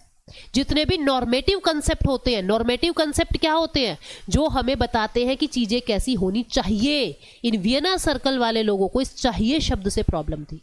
बोले चाहिए तो पता नहीं क्या, मैं भी कह दूं आपको 24 घंटे पढ़ना चाहिए, पर क्या पॉसिबल है? अरे बच्चे भी हैं, घर भी है, परिवार भी है, खुद को थोड़ा सा एंजॉय भी करना है, नींद भी लेनी है ना, और भी बहुत सारे काम है, त्योहार है, बार है, सारे काम करने हैं भाई हमको। सामाजिक प्राणी है हम, हमको समाज में भी रहना है, हमको बोलचाल भी रखनी पड़ेगी एक दूसरे से। ऐसा थोड़ी ना बस सबसे कट के 24 घंटे पढ़ाई पढ़ाई कर रहे हैं, पागल हो जाएंगे हम। तो ये बोला यार, ये चाहिए शब्द है ना, ये नॉनसेंस है। चाहिए क्या होता है? नॉर्मेटिव चीजें। नॉर्मेटिव को क्या कहते हैं? जिसमें हर शब्द चाहिए की सेंस में आए, जैसे स्वतंत्रता, समानता, न्याय, अधिकार। बोले ये सारी बातें किताबी बातें हैं। हर किसी को न्याय मिले ये जरूरी नहीं, हर किसी को सारे अधिकार मिले ये जरूरी नहीं, हर किसी को समानता मिले ये जरूरी नहीं। ठीक है, तो ये बात क्या कह रहे हैं कि जो आज तक साइंटिफिक चीजें होनी थी वो नहीं हुई, और जो पॉलिटिकल साइंटिस्ट हैं वो सिर्फ और सिर्फ नॉर्मेटिव बातें करते हैं। नॉर्मेटिव का मतलब चाहिए वाली बातें करते हैं, जो टोटली नॉनसेंस है। ठीक है, जो क्या है? जो टोटली नॉनसेंस है। लिबर्टी, इक्वालिटी, जस्टिस, इन सारी चीजों को उसने नॉनसेंस कहा। ठीक है, जो नॉर्मेटिव है उस शब्द को समझो। देखो जी, पॉलिटिकल साइंस में दो शब्द होते हैं, एक को कहते हैं नॉर्मेटिव, ठीक है, और एक को कहते हैं इंपीरिकल। इंपीरिकल एक होता है नॉर्मेटिव, एक होता है इंपीरिकल। नॉर्मेटिव यानी मूल्य आधारित, मूल्य आधारित। ठीक है, इंपीरिकल का मतलब होता है तथ्य आधारित। इसका मतलब क्या होता है? तथ्य आधारित। तो जो मूल्य आधारित चीज है वो हमेशा शब्द यूज करेंगे चाहिए। माता पिता का आदर करना चाहिए, बड़ों की सेवा करनी चाहिए, छोटों से प्यार करना चाहिए, कभी किसी से लड़ाई नहीं करनी चाहिए, कभी झूठ नहीं बोलना चाहिए। पर क्या तुम अपने जहन से पूछो, क्या कोई ऐसा इंसान है जिसने जिंदगी में कभी झूठ नहीं बोला? नहीं मिलेगा आपको, है ना। कभी अच्छे के लिए तो कभी बुरे के लिए इंसान को झूठ बोलना पड़ता है। तो यहाँ पे क्या कह रहा है, ये नॉर्मेटिव वाले लोग हैं जो चाहिए की बातें करेंगे, यानी जो वैल्यू बेस्ड होते हैं। और पॉलिटिकल साइंस आज तक, मतलब 1944 से पहले तक कैसी थी? सिर्फ और सिर्फ चाहिए की बातें करती थी कि ऐसा होना चाहिए, वैसा होना चाहिए। इंपीरिकल थ्योरी क्या होती है? इंपीरिकल स्टडी क्या होती है किसी भी चीज की? जो फैक्ट्स की बातें करते हैं कि हकीकत में ऐसा है। व्यक्ति 24 घंटे नहीं पढ़ सकता, हाँ, लेकिन दिन के 8 घंटे दे सकता है। ये क्या कहेंगे? 24 घंटे पढ़ना चाहिए, ये क्या करेंगे? 8 घंटे पढ़ सकता है, तो 8 घंटे का टाइम टेबल बना। ठीक है, वो कहेंगे रोज रोज रात को अपने पेरेंट्स के 4-5 घंटे पैर दबाने चाहिए, ये कहेंगे जी पॉसिबल नहीं है, आज के बच्चे को टाइम नहीं है। ठीक है, तो इंपीरिकल वाले रियलिस्टिक बातें करते हैं, नॉर्मेटिव स्टडी वाले सिर्फ मूल्य आधारित बातें करते हैं। ठीक है, तो इस तरीके से ये दो स्टडी है। अब हुआ क्या, 1944 से पहले जो पॉलिटिकल साइंस थी वो इस पे ज़्यादा फोकस कर रही है, यानी मूल्य आधारित चीज़ों पे ज़्यादा फोकस कर रही है। अब जो साइंटिस्ट हैं वो क्या करेंगे, इस मूल्य आधारित चीज़ों पर अटैक करेंगे, यानी कि इसके ऊपर हमला करेंगे कि तुम जो ये विचार चाहिए वाले करते हो ये ठीक नहीं है। पहले बता दीजिए, यहाँ तक तो किसी को डाउट नहीं है? बता दीजिए, यहाँ तक तो किसी को डाउट नहीं है? एक बार बताओ जल्दी से कमेंट करके, जो बातें मैंने बताई है वो आपको समझ आई कि नहीं आई? जल्दी से मेरे को एक बार बता दीजिए, यहाँ तक चीज़ें क्लियर है ताकि मैं आगे बढ़ सकूं। जल्दी से बता दीजिए, जल्दी जल्दी जल्दी।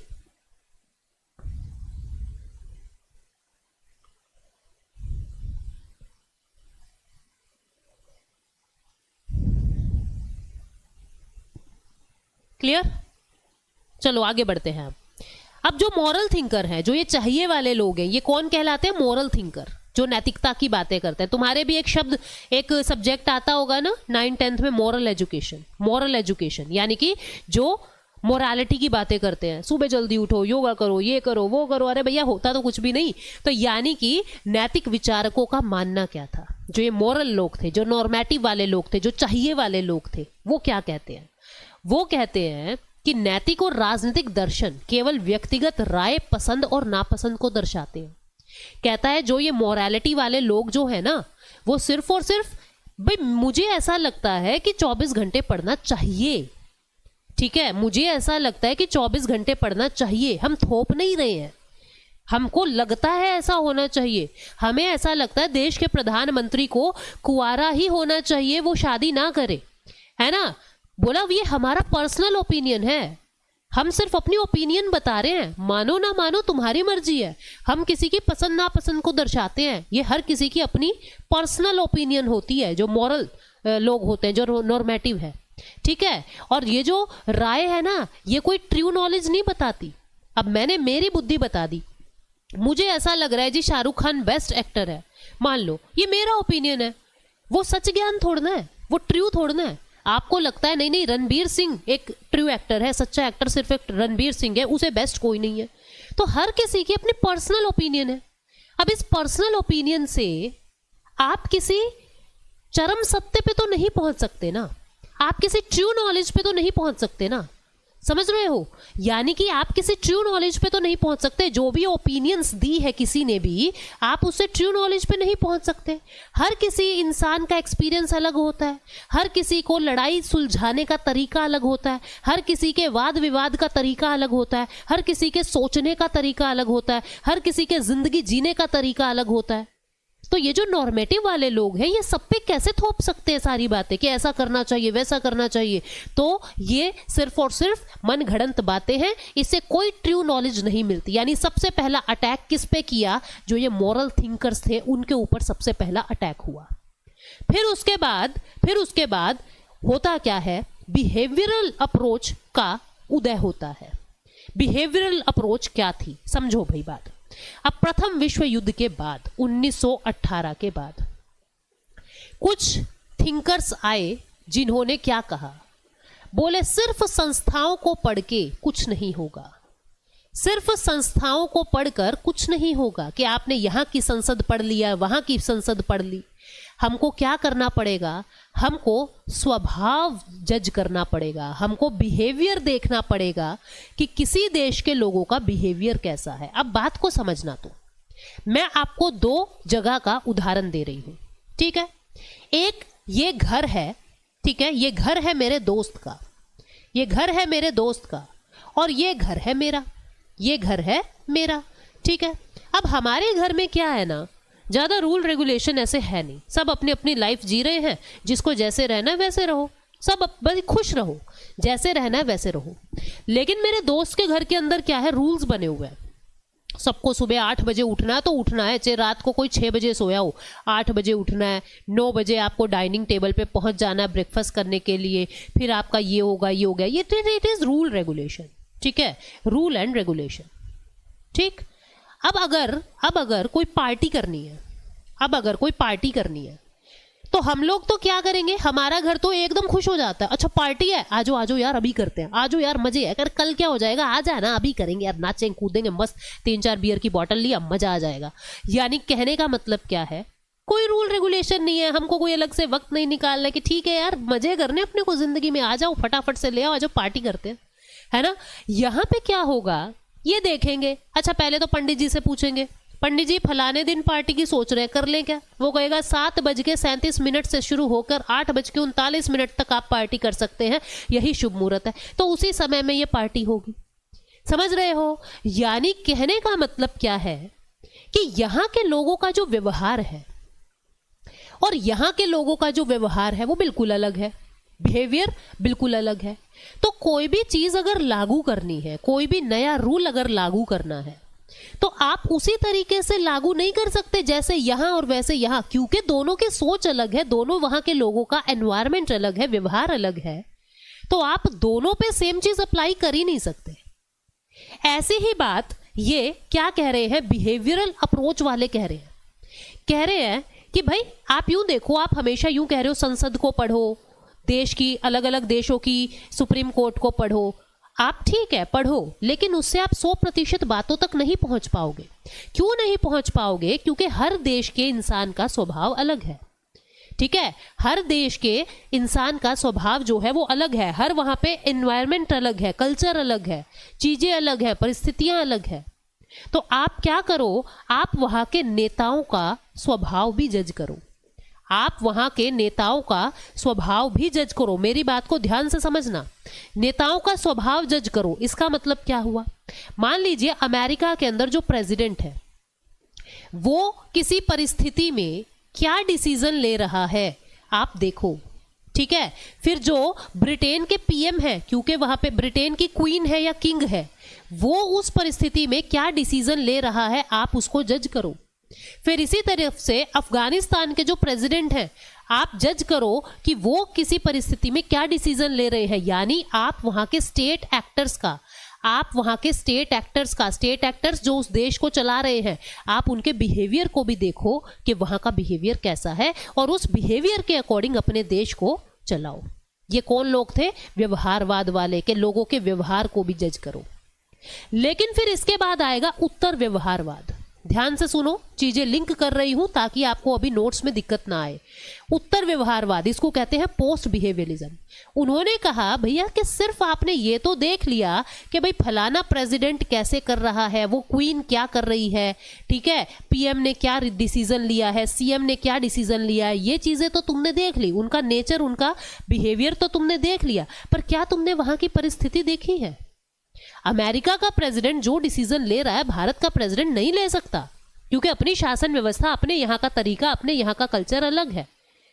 तो आप सिर्फ और सिर्फ उनका व्यवहार मत देखो, व्यवहार के साथ साथ ये भी देखो कि परिस्थितियां कैसी है, क्योंकि हर इंसान, हर प्रेसिडेंट, चाहे वो किसी भी देश का हो, वो वहां की सिचुएशंस के अकॉर्डिंग ही डिसीजन लेगा।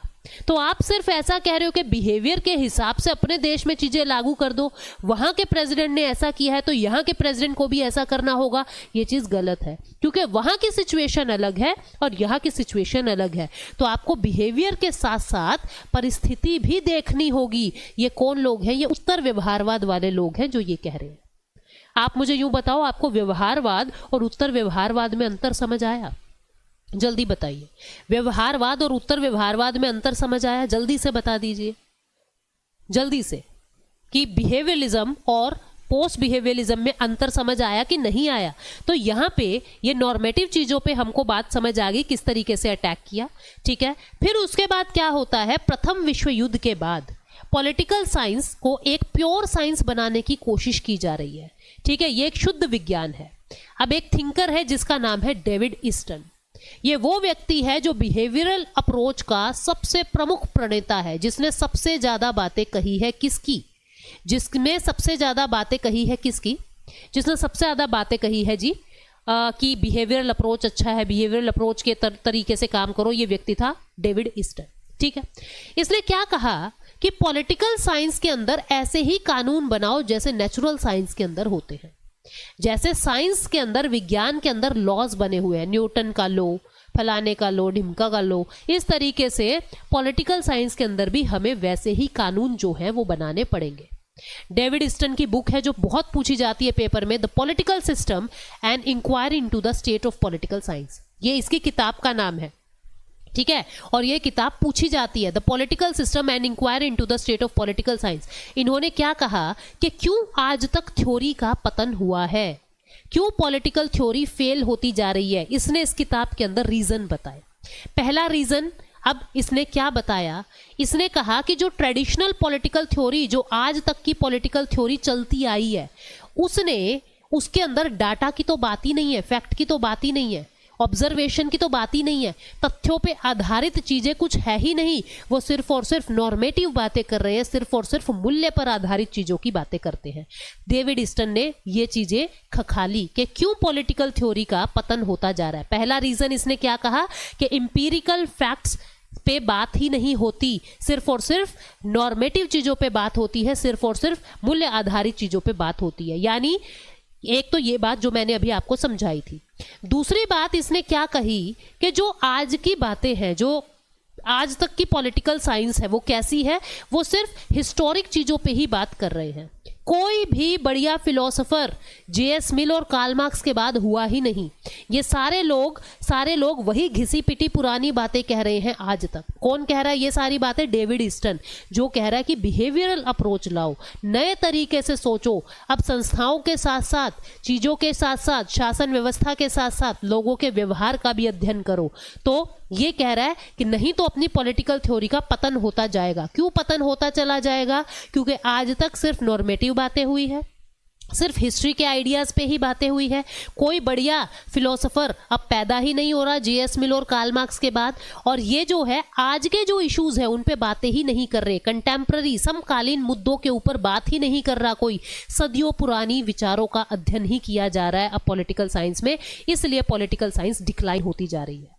ठीक है, जो ऐतिहासिक लोग हैं, जो इतिहासकार हैं, जैसे सेबाइन है, जैसे डनिंग है, ये लोग तो सिर्फ और सिर्फ किताबें लिखने पे बिजी हैं। और वो किताबें कौन सी? प्लेटो से मार्क्स तक। मार्क्स के बाद कोई बढ़िया थिंकर आज तक हुआ ही नहीं। इसका मानना क्या है कि Eastern held political science should not prescribe values. Their task should be build casual theory explaining political behavior. इसने क्या कहा कि सिर्फ और सिर्फ आप मूल्यों की बातें मत मानो, ये करना चाहिए, वो करना चाहिए, मूल्य पे बातें मत करो। आप व्यवहार को समझो, राजनीतिक व्यवहार को समझो। मैंने कहा ना ये व्यवहारवाद को मानता है। इसने क्या कहा? आप राजनीतिक व्यवहार को समझो कि कोई राजनेता अलग अलग फील्ड्स के अंदर किस तरीके से बिहेव कर रहा है, कैसे, अगर इस देश में आतंकवाद आया, अमेरिका ने उससे कैसे डील किया, यूके के अंदर अगर आतंकवाद आया, उन्होंने उससे कैसे डील किया। तो आप क्या करो? आप वहां के लोगों का व्यवहार समझो। ये बातें डेविड ईस्टन कह रहा है। अब होगा क्या? ईस्टन के खुद के विचार बदल जाएंगे। ईस्टन के खुद के विचार बदल जाएंगे। कैसे बदल जाएंगे? देखो, एक मीटिंग हो रही थी। मीटिंग का नाम था अमेरिकन पॉलिटिकल साइंस एसोसिएशन। ठीक है, ये एक संस्था है, अमेरिकन पॉलिटिकल साइंस एसोसिएशन। यहां पर मीटिंग हो रही थी। वहां पे कुछ लोगों ने पोस्ट बिहेवियर रिवॉल्यूशन का विचार दिया कि अब व्यवहारवाद नहीं, उत्तर व्यवहारवाद का जन्म होगा। यहां पे उन्होंने क्या कहा कि हमको अब पॉलिटिकल साइंस को प्योर साइंस की जगह अप्लाइड साइंस पे लेके जाना पड़ेगा। ठीक है, अप्लाइड साइंस के ऊपर लेके जाना पड़ेगा। अब ये क्या कह रहे हैं, बात को समझो, मेरी बात समझो। डेविड ईस्टन कौन था? डेविड ईस्टन वो व्यक्ति है जो यूं कह रहा है कि व्यवहारवाद आगे लेके जाओ। व्यवहारवाद का जनक इसको मानते हैं। ठीक है, he is father of behavioural approach. अब इसके बाद होता क्या है? 1969 के बाद उत्तर व्यवहारवाद जन्म ले लेता है। कौन ले लेता है? उत्तर व्यवहारवाद क्रांति आ जाती है, पोस्ट बिहेवियर रिवॉल्यूशन आगे बढ़ने लग जाता है। अब इन लोगों का क्या मानना है? वो कह रहा है, ये कह रहा है कि प्योर साइंस की तरह पॉलिटिकल साइंस को देखो, प्योर साइंस की तरह लॉज बनाओ। जैसे नेचुरल साइंस में आज तक लॉज बने हैं, न्यूटन का लॉ बना है, आर्किमिडीज का प्रिंसिपल बना है, ऐसे ही पॉलिटिकल साइंस के भी लॉज बनाओ, कानून बनाओ। लेकिन इन्होंने क्या कहा? प्योर साइंस की जगह भाई इसको अप्लाइड साइंस की तरह चीजों को लगाओ। अप्लाइड साइंस और प्योर साइंस के अंदर क्या फर्क है, आप बात को समझना। प्योर साइंस क्या कह रहा है कि जो भी लॉज हैं बस वो लागू होने चाहिए। अप्लाइड साइंस क्या कह रहा है? वो लॉज को परिस्थिति के हिसाब से देखो कि उस देश के अंदर ये चीज लागू हो सकती है या नहीं हो सकती, ये चीज अप्लाई हो भी सकती है या नहीं हो सकती। तो आप प्योर साइंस की जगह अप्लाइड साइंस की तरफ ध्यान दो। यानी कि ये क्या कह रहा है, सिर्फ फैक्ट्स पर ध्यान दो, फैक्ट्स पर ध्यान दो। ठीक है, ये क्या कह रहा है कि फैक्ट्स के साथ साथ आप थ्योरी को भूल नहीं सकते, आपको वैल्यू पर भी ध्यान रखना पड़ेगा। आप यूं कह दो कि पॉलिटिकल साइंस को वैल्यू फ्री बना दे, मूल्यों की बात ही ना करें, तो ऐसा कहना गलत है। हमको समानता, न्याय, अधिकार, इनकी बातें भी करनी पड़ेंगी। आप ऐसा कह रहे हो कि किसी को नहीं मिलता, ये बात कहना गलत है। ठीक है, तो पोस्ट बिहेवियर वाले लोग क्या कह रहे हैं कि ठीक है, तुम्हारी बातें ठीक है, फैक्ट्स पे ध्यान देना चाहिए, लेकिन फैक्ट्स के साथ साथ वैल्यूज को मत भूलो, मूल्यों को मत भूलो। ठीक है, तो ये पोस्ट बिहेवियर वाले लोग आ जाते हैं। अब यहाँ पे क्या होगा समझिए, 1969 के अंदर पोस्ट बिहेवियर रिवॉल्यूशन आ रहा है। ठीक है, इन्होंने क्या कहा कि पॉलिटिकल साइंस प्योर साइंस की जगह अप्लाइड साइंस पे जानी चाहिए, शुद्ध विज्ञान से अनुप्रयुक्त विज्ञान की ओर बढ़ना चाहिए। ठीक है, हमें उन वैल्यूज पे ध्यान देना चाहिए जिसको व्यवहारवाद ने छोड़ दिया है। ठीक है, कि ये तो सिर्फ फैक्ट की बातें करने लग गया, ऐसे भी पॉलिटिकल साइंस नहीं चलेगी। पॉलिटिकल साइंस के अंदर हमको फैक्ट्स के साथ वैल्यू पे ध्यान देना होगा। डेविड ईस्टन ने फिर खुद कहा, क्योंकि अब डेविड ईस्टन के विचार बदल रहे हैं इस क्रांति के बाद, इस क्रांति के बाद डेविड ईस्टन के विचार बदल रहे हैं। डेविड ईस्टन ने क्या कहा कि जो पॉलिटिकल स्कॉलर हैं, जो टावर में बैठ के ये सोच रहे हैं हमें अब कैसी टेक्निक अपनानी चाहिए, तो वो टेक्निक का उद्देश्य मत भूलो कि आपने वो जो टेक्निक बनाई है वो टेक्निक किस चीज के लिए बना रहे हो। यानी डेविड ईस्टन के विचार अब खुद चेंज हो रहे हैं। डेविड खुद अपनी बातों को सोचने पे मजबूर है कि मैं जो सिर्फ फैक्ट की बातें कर रहा हूं, क्या वो लागू कर पाऊंगा, क्या वो लागू कर पाऊंगा। तो यानी कि डेविड ईस्टन ने पॉलिटिकल स्कॉलर को यह कह दिया कि टेक्निक्स को जो यूज कर रहे हो उसका पर्पस मत भूलो, कि हम वो जो टेक्निक है वो किस पर्पस के लिए यूज कर रहे हैं। यानी अब ईस्टन खुद अपने विचारों के अंदर बदल रहा है। ठीक है, इससे पता चलता है कि political scholar failed to give due weightage to normative issues like justice, right, liberty. यहां से अब ये हो गया कि अब जो नए नए स्कॉलर्स उठ रहे थे वो मूल्यों को भूलते जा रहे थे और सिर्फ फैक्ट पे बातें कर रहे थे। ठीक है, तो यानी अभी भी पॉलिटिकल साइंस डिसबैलेंस हो रही है। पहले क्या था, सिर्फ मूल्यों को बोझ देते थे, सिर्फ मूल्यों को वेटेज मानते थे। ठीक है, फैक्ट की बात ही नहीं करते थे।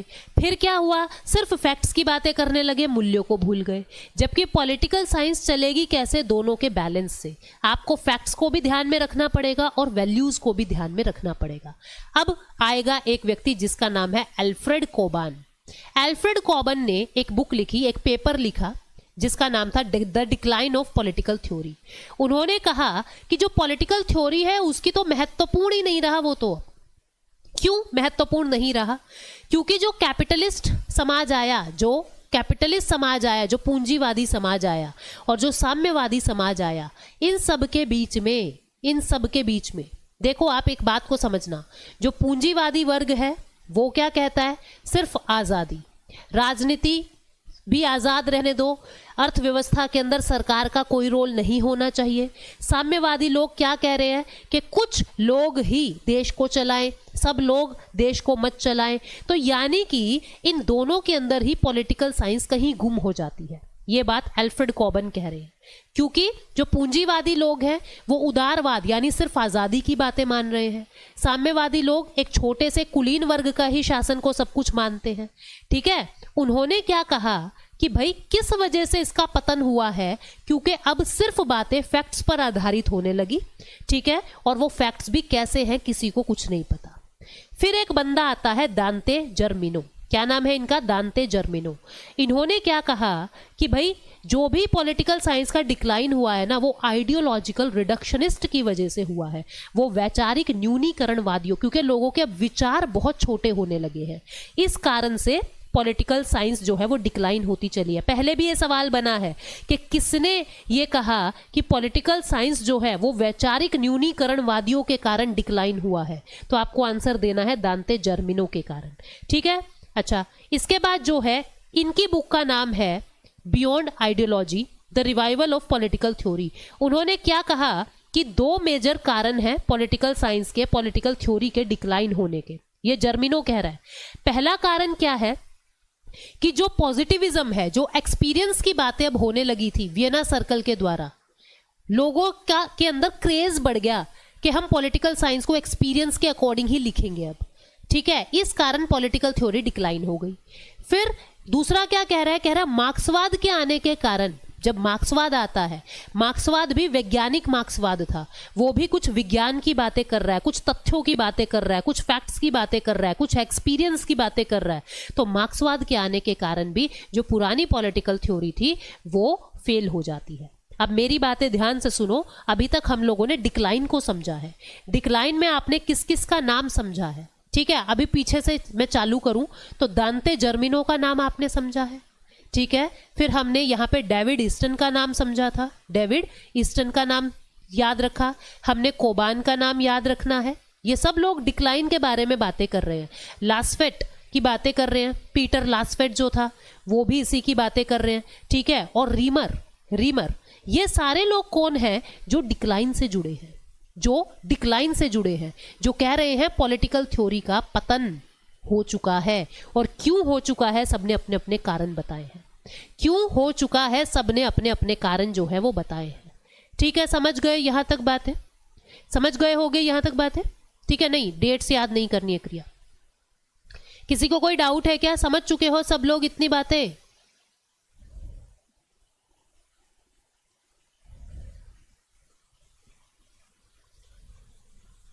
कुछ बैचेस में जो इकोनॉमिक्स के नोट्स है वो ऐड हो चुके हैं, कुछ में और आज हो जाएंगे। जो भी हमने बोर्ड पे किया है वो सारे नोट्स मैंने ऐड करवा दिए हैं, कुछ बैचेस में हो चुके हैं, कुछ में अभी हो जाएंगे।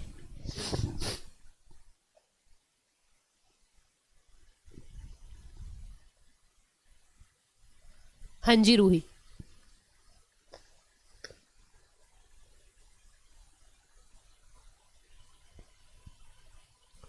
ठीक है। अब ये याद आपको याद रखना है, ये व्यक्ति कौन था जो व्यवहारवाद की बातें कर रहा है, जो बिहेवियरलिज्म की बातें कर रहा है, ठीक है, बिहेवियरलिज्म की बातें कर रहा है, ठीक है। इस चीज को और याद रखना, ठीक। अच्छा, ये वो व्यक्ति था जो यूं कह रहा है कि विचारिक या वैचारिक न्यूनीकरण के कारण इसको क्या कहते हैं, आइडियोलॉजिकल रिडक्शनिस्ट के कारण पॉलिटिकल साइंस का पतन हुआ है, ठीक है। बाकी सबने अपने अपने कारण बताए हैं, वो चीजें हम लोगों ने पढ़ ली। अब इसका पुनरुत्थान कैसे होगा उसको देखते हैं, समझिए जी। अब ये पॉलिटिकल थ्योरी है, उसका पुनरुत्थान कैसे होगा इसको ध्यान से समझते हैं, ध्यान से। अब इसका पुनरुत्थान कैसे होगा उसको समझिए। देखो, इन्होंने क्या कहा कि पुनरुत्थान के लिए जिम्मेदार विद्वान कौन है, कौन कौन लोग हैं जिन्होंने इसको फिर से रिवाइव किया, जिसने पॉलिटिकल थ्योरी को फिर से जिंदा किया। ये थे Jurgen Habermas, John Rawls, Robert Nozick. ये वो लोग हैं जिन्होंने फिर से राजनीतिक सिद्धांत को फिर से जिंदा किया। रीजन क्या बताए इन्होंने क्या कहा कि जो व्यवहारवाद था डेविड ईस्टन का, उससे कोई भी व्यक्ति संतुष्ट ही नहीं हो रहा था। वो जो बातें बोल रहे थे, जब उसको अप्लाई करने की बातें आती थी तो फेल हो जाता था। आपने यूएस के प्रेसिडेंट का नेचर पढ़ लिया, फलां जगह का प्रेसिडेंट का नेचर पढ़ लिया, लेकिन उसके पढ़ने से कुछ होता ही नहीं है, क्योंकि हर देश की परिस्थिति अलग होती है। तो हर देश का राष्ट्रपति वही डिसीजन ले ऐसा तो जरूरी नहीं है। तो यानी व्यवहारवाद से असंतोष, डिससेटिस्फैक्शन बढ़ता जा रहा था। डेविड ईस्टन फेल होते जा रहे थे, ठीक है। यानी इसने क्या किया, सिर्फ और सिर्फ जो बिहेवियरलिज्म अप्रोच है उसने क्या कहा, सिर्फ ऑब्जर्व करो चीजों को। क्या कहना शुरू कर दिया, सिर्फ ऑब्जर्व करो, ठीक है। वैल्यूज को, आइडिया को, इन सब चीजों को तो इन्होंने इग्नोर ही कर दिया, ठीक है। इन्होंने क्या कहा, सिर्फ उन्हीं चीजों पे ध्यान दो जिसको आप माप सकते हो, जो क्वांटिफिएबल हैं, जिनको आप माप सकते हो। सिर्फ फैक्ट्स की बातें करो। कौन कह रहा है ये बातें, व्यवहारवाद वाले कहने लगे थे, ठीक है। जबकि अब जो नए राजनीतिक सिद्धांत आए हैं रिवाइव करने के लिए, उन्होंने कहा ऐसे थोड़ा ना होता है, वैल्यूज को आप इग्नोर नहीं कर सकते। पहला कारण तो इन्होंने ये बताया कि फिर से क्यों रिवाइव होगा, क्योंकि बिहेवियरल से अब बहुत ज्यादा डिससेटिस्फैक्शन होता जा रहा था। Impact of philosophy of science. अब एक और थिंकर हैं जिनका नाम है थॉमस कुहन। उनका क्या कहना था कि साइंटिफिक नॉलेज भी एब्सोल्यूट नहीं होती। जो आप कहते हो कि साइंस के हिसाब से पॉलिटिकल साइंस को पढ़ो, लॉज बना के, लॉज भी फेल हो जाते हैं भैया, लॉज भी फेल हो जाते हैं, ये भी फिक्स नहीं होते, ये भी एब्सोल्यूट नहीं होते कि कहीं भी साइंस फेल ही नहीं होगी, कभी कभी साइंस भी फेल हो जाती है। थॉमस कुहन ने ये कहा कि डेविड ईस्टन भाई तो जो बार बार तो यूं कह रहा है ना कि ऑब्जर्व करो, साइंस की बातें करो, तो कभी कभी भैया लॉज भी फेल हो जाते हैं, ठीक है। What we accept as truth is based upon ideas and theory, हम जिसे सच मानते हैं वो विचार और सिद्धांत दोनों के मिलने से होता है। आप विचारों को इग्नोर मत करो, यानी कि आप फुली ऑब्जेक्टिव नहीं बन सकते, आप सिर्फ और सिर्फ फैक्ट्स पर ध्यान नहीं दे सकते। इंसानी गतिविधियों के बारे में अब कोई इंसान क्यों कोई ऐसा डिसीजन ले रहा है, उसका इंटरप्रिटेशन भी जरूरी है। पायल मैडम के मुंह पे अगर कोई गाली दे रहा है, क्यों मैडम को गुस्सा नहीं आ रहा, मुझे क्यों गुस्सा नहीं आता उन बातों पे, उसका कारण भी कुछ है कि मुझे क्यों कम गुस्सा आता है अगर मुझे कोई बुरा भी बोल रहा है तो, ठीक है, या तुम्हें क्यों ज्यादा गुस्सा आ रहा है अगर मैं थोड़ा सा भी कुछ कह दूं तो, उसका भी कुछ कारण है। तो यानी क्या कह रहे हैं ये लोग, आज वाले साइंटिस्ट लोग क्या कह रहे हैं, कह रहे हैं कि हर इंसान जो तरीका अपना रहा है, हर इंसान किस परिस्थिति में कैसा डिसीजन ले रहा है, उसका इंटरप्रिटेशन भी जरूरी है कि उसके दिमाग में क्या चल रहा है, उसकी जो अपब्रिंगिंग हुई है वो कैसे माहौल में वो पला बड़ा है। तो आपको वो वैल्यूज का भी ध्यान रखना पड़ेगा। आप सिर्फ ऑब्जर्व और सिर्फ ऑब्जेक्टिविटी के आधार पे पॉलिटिकल साइंस को नहीं बना सकते, आप पॉलिटिकल थ्योरी को वैल्यू फ्री नहीं बना सकते, ये गलत है, ठीक है। आपको वैल्यूज का ध्यान रखना पड़ेगा। और फिर कुछ ऐसे न्यू सोशल मूवमेंट हुए, बहुत सारे तरीके की आइडियोलॉजी का बैक आना, बहुत सारे नागरिक अधिकार आंदोलन हुए, सिविल राइट मूवमेंट हुए, नारीवादी आंदोलन हुए, जिन्होंने समानता की बातें की, अधिकारों की बातें उठाई। तो यहाँ से वो सारे डेविड ईस्टन जैसे लोग, कोबान जैसे लोग फेल होते दिखे, जिन्होंने ये कहा कि अधिकार तो कुछ नहीं है, समानता जैसी बातें कुछ नहीं है, आज़ादी जैसी बातें कुछ नहीं है। तो जब इन नारीवादी आंदोलनों ने फिर से समानता की बातें उठाई तो पता लग गया कि भैया समानता के बिना, अधिकार के बिना कुछ भी नहीं है, ठीक है। न्याय जरूरी है, अधिकार जरूरी है, इसीलिए नए नए आंदोलन हो रहे हैं। तो हमें न्याय पे, अधिकार पे, यानी इन थ्योरीज के ऊपर, इन वैल्यूज के ऊपर ध्यान देना होगा। तो जो डिक्लाइन की बातें कर रहे थे कि पॉलिटिकल साइंस तो सिर्फ वैल्यू की बातें करता है, वैल्यू से आज़ाद कर दो, ऑब्जर्व करो, फैक्ट्स की बातें करो, तो वो सारे लोग अब फेल हो गए और पॉलिटिकल साइंस फिर से रिवाइव होनी शुरू हो गई, ठीक है। अब डेविड हेल्ड क्या कहते हैं, इन्होंने क्या कहा कि 4 खास कामों के लिए कंटेम्प्ररी पॉलिटिकल थ्योरी होती है। 4 काम होते हैं पॉलिटिकल थ्योरी के। सबसे पहला तो ये फिलॉसफिकल है, फिलॉसफी यानी नॉर्मेटिव और कंसेप्ट, इसमें दोनों बातें आती हैं, वैल्यू भी और डाटा भी, दोनों चीज इसके अंदर आती है। ये इम्पेरिकल भी है, ये ऐतिहासिक भी है और ये स्ट्रैटेजिक भी है, मतलब कि इसमें डाटाज भी होते हैं। ये बात कौन कह रहे हैं, डेविड हेल्ड, ये भी रिवाइवल से जुड़े हैं, पुनरुत्थान से जुड़े हैं। इन्होंने कहा पॉलिटिकल साइंस फिलोसॉफिकल भी है, पॉलिटिकल साइंस एम्पेरिकल भी है, पॉलिटिकल साइंस हिस्टोरिकल भी है और पॉलिटिकल साइंस स्ट्रैटेजिक भी है। मतलब एम्पेरिकल, पॉलिटिकल साइंस के अंदर डाटा भी होते हैं, पॉलिटिकल साइंस के अंदर मूल्य भी होते हैं, पॉलिटिकल साइंस इतिहास के उदाहरण उठा के आज के अंदर अप्लाई भी करता है, पॉलिटिकल साइंस रणनीति भी तैयार करता है, ठीक है। पॉलिटिकल साइंस रणनीति भी तैयार करता है कि स्ट्रैटेजी क्या होगी किसी काम को करने की। तो ये सारी चीजें डेविड हेल्ड बताते हैं जो रिवाइवल की बातें करते हैं, ठीक है। लेकिन अब की जो पॉलिटिकल साइंस रिवाइव हुई थी, जो पुनरुत्थान हुआ है पॉलिटिकल साइंस का, वो पुनरुत्थान जो है वो पहले वाली पॉलिटिकल साइंस से कैसे अलग है, अब उसकी बात करते हैं। आप मुझे बताओ, यहां तक समझ आ गया ना, यहां तक समझ आ गया। ये प्रवेश को और क्रिया को मैं परमानेंटली ब्लॉक कर दूंगी। मेरे 1000 बार कहने के बाद भी कि तुम बीच में मत बोलो, बीच में मत बोलो, उसके बाद भी आप लोग बीच में मैसेजेस कर रहे हैं।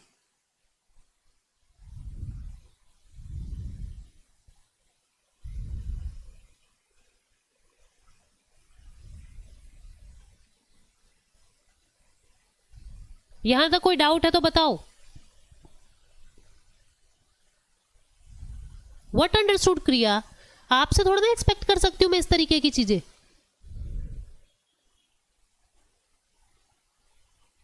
वो तो पता नहीं क्या कह रही है।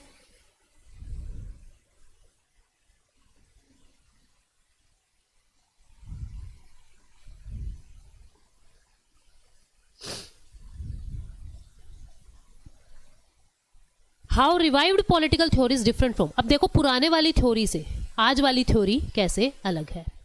पुराने वाली थ्योरी क्या कर रही थी, समझो मेरी बात को। जो पुरानी ओल्ड थ्योरी थी और जो न्यू थ्योरी आई है, अब पुनरुत्थान होके पुनर्जन्म हुआ है पॉलिटिकल साइंस का, ये सिर्फ बात कर रहे थे मूल्यों पर, ठीक है। ये बात कर रहे हैं मूल्य पर भी और डाटा पर भी, दोनों पे, फैक्ट्स पे, तथ्यों पे भी बात करते हैं और मूल्यों पर भी बात करते हैं। पहला अंतर ये, ठीक है, ये यहां लिखा हुआ है। फिर they were influenced by their own society. अच्छा, अब ये क्या कह रहा है, कह रहा है कि जो प्लेटो और एरिस्टोटल, मार्क्स जैसे लोग थे वो सिर्फ और सिर्फ अपने समय की, अपने समाज की बातें बताते थे। प्लेटो ने जो भी बातें बताई, अरस्तु ने जो भी बातें बताई, उसने वो बातें क्यों बताई, क्योंकि उसने वो चीजें देखी कि लोकतंत्र बुरा होता है। क्योंकि प्लेटो के गुरु की जो हत्या है, जो सुकरात था, प्लेटो के टीचर थे, प्लेटो के टीचर सोक्रेटिस, सुकरात की हत्या किस कारण हुई, लोकतंत्र के कारण हुई। तो उसको लोकतंत्र बुरा लगने लगा। ऐसे ही अरस्तु अगर कुछ लिख रहा है तो वो वही बातें लिख रहा है जो वो चारों तरफ देख रहा है, ठीक है। उसने जो चारों तरफ फील किया उसने वही बातें लिखी।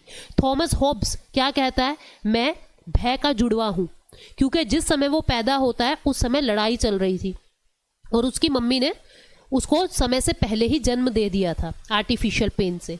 तो यानी कहने का मतलब क्या है, उसने अपने आप को ऐसा ही बताया कि इंसान तो बहुत ही गंदा है, बहुत ही क्रूर है, ब्रूटल है, ठीक है, बस लड़ता रहता है, लड़ता, क्योंकि उसने वो चीजें देखी है। तो यहाँ पे यही बातें कही गई है कि जो पुरानी पॉलिटिकल साइंस थी ना, वो सिर्फ वही बातें बताते थे जो वो अपने समाज में देख रहे थे, ठीक है। वो यूनिवर्सल ट्रुथ नहीं बताते थे। लेकिन आज वाला जो पॉलिटिकल थ्योरी आई है वो सबकी बातें कर रहा है, वो किसी एक समाज की बातें नहीं कर रहा, वो सबकी बातें कर रहा है, ठीक है। फिर उसके बाद दूसरा point, modern political theory became fragmented. मतलब कि जो आज की पॉलिटिकल थ्योरी है, आज का राजनीतिक सिद्धांत, वो खंडित हो गया है। खंडित का मतलब, the second development is that political theory has become increasingly diffuse and fragmented. मतलब इसका मतलब क्या है कि आज के दिन में उदारवाद एक प्रमुख विचारधारा बन गया है। यानी कि जो लिबरलिज्म है, जो आज़ादी है, खुले विचार, अपने आप को विकसित करने के आइडिया, अपने आप को आगे बढ़ाने के आइडिया, समृद्ध करने के आइडिया, वो ज़्यादा तेजी से बढ़ रहे हैं। पहले ऐसा नहीं था, ठीक है, पहले ऐसा नहीं था। इसके बाद जो है क्या कह रहा है, तीसरा point, rise of post modernist form of politicals, it aims to redefine and implement universal goal like freedom, equality, justice. आज की जो राजनीतिक सिद्धांत है उसका मकसद ही क्या है, स्वतंत्रता, समानता, न्याय जैसी चीजें पूरी दुनिया के अंदर बढ़ाना, न केवल एक क्षेत्र में बल्कि हर राष्ट्र के अंदर बढ़ाना। और वैश्वीकरण और टेक्नोलॉजी के कारण हर राष्ट्र की राज व्यवस्था दूसरे राष्ट्र की राज व्यवस्था से जुड़ गई है। अगर रशिया और यूक्रेन के ऊपर कोई आक्रमण हो रहा है, रशिया और यूक्रेन आपस में लड़ रहे हैं, तो पूरी दुनिया उससे प्रभावित हो रही है, ठीक है। पहले ऐसा नहीं था, टेक्नोलॉजी या व्यापार इतना ज़्यादा नहीं था कि एक देश या दूसरे देश की लड़ाई हो रही है तो पूरी दुनिया पे उसका प्रभाव पड़ रहा है। पर आज हो रहा है, क्योंकि गोल्ड के प्राइस ऊपर नीचे हो जाएंगे, क्रूड ऑयल के प्राइस ऊपर नीचे हो जाएंगे, नेचुरल गैस के प्राइस, जितने भी ये डिफेंस का सामान है रशिया से जो आता था, वो उसके प्राइस ऊपर नीचे हो जाएंगे। तो आज के जो पॉलिटिकल साइंटिस्ट हैं वो जितनी भी बातें करेंगे वो पूरी दुनिया के लिए करेंगे, ना केवल अपने समाज के लिए, क्योंकि टेक्नोलॉजी ने और वैश्वीकरण ने एक दूसरे को जोड़ दिया है। पॉलिटिकल थ्योरी कभी खत्म नहीं होगी, लोगों की लाइफ और वैल्यूज को भी रिलेट करेंगे और हर चीज को हमें ध्यान में रख के ही आगे काम करना है। ये पूरा आपका टॉपिक था, revival and decline of political theory. अब पिछले वर्ष के जो जो प्रश्न हैं हम उनकी बातें कर रहे हैं। आज तक अब जितने भी क्वेश्चंस आए हैं हम उनकी बातें कर रहे हैं, ठीक है। अब इन क्वेश्चंस को देखते हैं, कौन बता पाएगा कौन नहीं, किसने मेरी बातें ध्यान से सुनी है, किसने नहीं सुनी। इसी टॉपिक पे किस किस तरीके से क्वेश्चन आज तक पूछे जा चुके हैं हम उनकी बातें कर रहे हैं, ठीक है।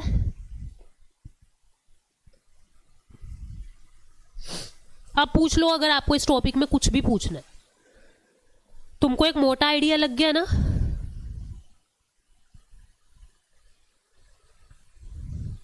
और भाई एचटेट पीजीटी पॉलिटिकल साइंस जो अपना सबसे अहम काम था, यानी कि जो इंडियन कॉन्स्टिट्यूशन सबसे बड़े वाला सेक्शन था, वो तो अपन कर चुके हैं बहुत अच्छे तरीके से।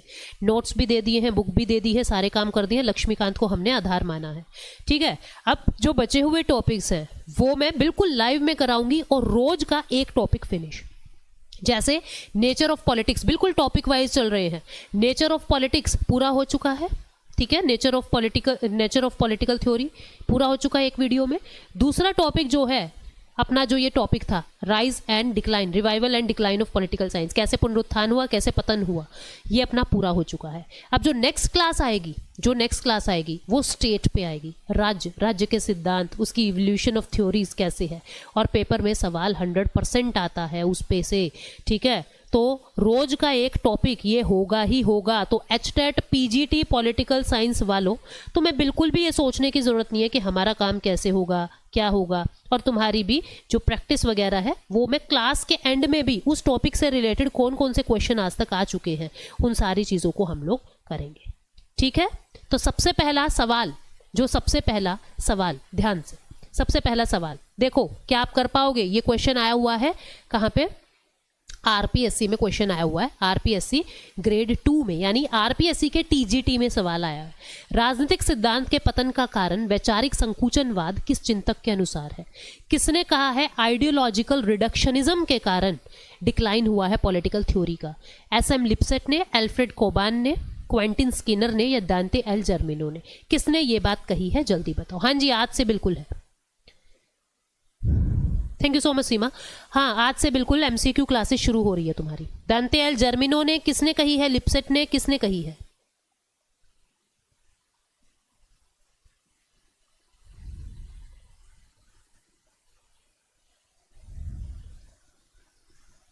जल्दी, वेरी गुड मंजू, ये थे जर्मिनो, बिल्कुल बढ़िया। इन्होंने कहा है कि रिडक्शनिस्ट के कारण ये डिक्लाइन हुआ है। दूसरा सवाल, निम्नलिखित में से कौन राजनीतिक सिद्धांत के पतन में विश्वास नहीं करता? आप तुम यूं देखो, इनमें से कौन व्यक्ति ऐसा जो बिल्कुल हटके है, जिसका जिक्र हमने किया ही नहीं था डिक्लाइन में? David Easton, Isaiah Berlin, Robert Dahl, Alfred Cobban, जल्दी बोलो कौन है जो डिक्लाइन की बातें नहीं करता? ये सवाल आया है वही टीजीटी आरपीएससी के अंदर 2017 में, जल्दी बोले। तो क्या आएगा सेकंड का आंसर? सेकंड का आंसर विल बी आइजा बर्लिन। कौन थे ये? बर्लिन थे, ठीक है। तो आइजा बर्लिन ने कोई डिक्लाइन विक्लाइन के अंदर हिस्सा लिया ही नहीं था। तीसरा सवाल क्या कहता है, देखिए, who is attributed to decline of political theory to moral relativism? राजनीतिक सिद्धांत को के पतन को नैतिक सापेक्षतावाद से कौन जोड़ता है? कौन ऐसा व्यक्ति है जो नैतिकता के, भाई इसके अंदर तो नैतिक बातें ज्यादा है, इस कारण इसका डिक्लाइन हुआ है? किसने ये बात कही है? और हमको अब व्यवहारवाद की बातें करनी चाहिए, हमको तो अब नए तरीके से पॉलिटिकल थ्योरी को सोचना चाहिए। कौन था ये व्यक्ति जिसने ये कहा कि सिर्फ और सिर्फ मोरालिटी की बातों से काम नहीं चलेगा, नॉर्मेटिव बातों से काम नहीं चलेगा, सिर्फ आप मूल्यों पर बात मत करो, आप फैक्ट्स की बातें भी करो? कौन था वो व्यक्ति? अभी मैंने एक्सप्लेन किया है, डेविड ईस्टन। अब यहाँ सीधा सीधा ये नहीं कहा व्यवहारवाद को कौन मान रहा है, उसने कहा किसने एक मोरल रिलेटिविज्म को इसका कारण माना है। तो ये वो कौन था? David Easton. वेरी गुड, ये question MPPSC assistant professor political science में आया है। क्वेश्चन नंबर 4, निम्नलिखित में से किसने राजनीतिक सिद्धांत के पतन पर चर्चा की है? कौन था वह व्यक्ति जिसने पतन की बातें कही? अगस्त कॉम्टे, एल्फ्रेड कोबान, सैमुअल हंटिंगटन या मिल्टन फ्रीडमैन? कौन थे? अभी अभी हमने पढ़ा है इनके बारे में, जल्दी से। जो कहते हैं कैपिटलिज्म और कम्युनिज्म, इन दोनों के बीच में पॉलिटिकल साइंस खत्म हो गया है। जल्दी बोलो ये व्यक्ति कौन था? आसान है, बता पाओगे आप? जल्दी बताइए क्या आएगा इसका आंसर? इसका आंसर आएगा एल्फ्रेड कोबान। तो ये वो व्यक्ति थे जो डिक्लाइन से जुड़े हुए हैं। नेक्स्ट क्वेश्चन, निम्नलिखित में से कौन कौन से कारक राजनीतिक सिद्धांत के पतन के लिए उत्तरदायी है? यूजीसी नेट पॉलिटिकल साइंस 2018 का ये सवाल है। क्या आएगा इसका आंसर? देखो, ऐतिहासिकतावाद। बिल्कुल, इन्होंने ये कहा कि लोग जो है सिर्फ इतिहास की बातें करते हैं, कि भाई प्लेटो ऐसा कहता था, एरिस्टोटल, आज भी ये प्लेटो और एरिस्टोटल की बातें कर रहे हैं, ये रीजन था इसके डिक्लाइन का। फिर प्रत्यक्षवाद, के वियना सर्कल ने ये बात कही कि भाई आज के दिन ना एक्सपीरियंस इतना सिर पे चढ़ के बोलने लगा है कि पॉलिटिकल थ्योरी तो अब खत्म हो गई है, ये भी था। मोरल रिलेटिविज्म, डेविड ईस्टन ने कहा। हाइपर फैक्चुअलिज्म, जो उत्तर व्यवहारवाद वाले लोग थे वो क्या बोले कि ये सिर्फ और सिर्फ अति तथ्यवादी होते जा रहे हैं, सिर्फ तथ्य तथ्य तथ्य अगर करोगे, मूल्य को खत्म कर दोगे तो भी पॉलिटिकल साइंस खत्म हो जाएगी, तो आपको मूल्यों को भी इंक्लूड करना पड़ेगा। ये बातें जब रिवाइवल में हमने पढ़ी वो पढ़ा। तो ये चारों ही इसके कारण है। तो आंसर क्या आएगा? 1 2 3 4। आंसर आएगा 1 2 3 और 4। ठीक है, चलते हैं आगे। छठा सवाल, उत्तर व्यवहारवादियों ने व्यवहारवाद की आलोचना किस कारण से की? जो उत्तर व्यवहारवादी लोग थे उन्होंने क्या कहा, क्या कहा? ये कहते हैं कि ये सिर्फ और सिर्फ साइंटिफिक प्रिसीजन पे ही डिपेंड करते हैं, यथास्थिति का समर्थन करते हैं, मूल्य निरपेक्ष विज्ञान पर जोर देते हैं। मतलब ये वैल्यू फ्री बातें करते हैं, मूल्य को तो कुछ मानते नहीं, बिल्कुल सही बात है। ये सिर्फ और सिर्फ तथ्य की बातें करते हैं, ये सिर्फ और सिर्फ जो उस समय सिचुएशन है उसको ऑब्जर्व करके बातें करते हैं, पीछे क्या हुआ उस पर ध्यान ही नहीं देते। तो ये सारी ही बातें बिल्कुल सही है जो उत्तर व्यवहारवादियों ने कही है। तो आंसर इसका क्या आएगा? 4, यानी कि ऑल ऑफ द अबव। ठीक है, नेक्स्ट क्वेश्चन क्या कहता है?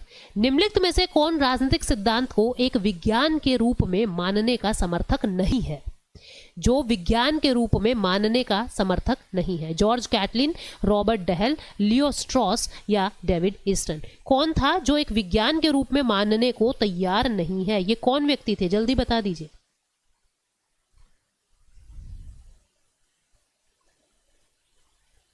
ये कौन व्यक्ति है? कौन राजनीतिक सिद्धांत को एक विज्ञान के रूप में मानने का समर्थक नहीं है? तो इनमें से सबसे अलग नाम आपको लियो स्ट्रॉस दिखेंगे, तो इसको आप याद रख सकते हैं कुछ क्वेश्चंस को। Not a proponent of political theory as a science. ये पॉलिटिकल थ्योरी, ये जो पहले क्लास आ चुकी ना उसमें मैंने एक्सप्लेन किया हुआ है, ठीक है, जो आप लोगों के पता नहीं ऐड हुई है कि नहीं हुई है। ठीक है, अब चलते हैं आगे। 8 नंबर क्वेश्चन कहता है निम्नलिखित में से किसने कहा था हम अपने मूल्यों को वैसे नहीं उतार सकते जैसे हम अपने कोट उतारते हैं? ये स्टेटमेंट याद रखो, ये बहुत बार पूछी जाती है। हम जैसे कोट उतारते हैं ऐसे अपने मूल्य को नहीं उतार सकते।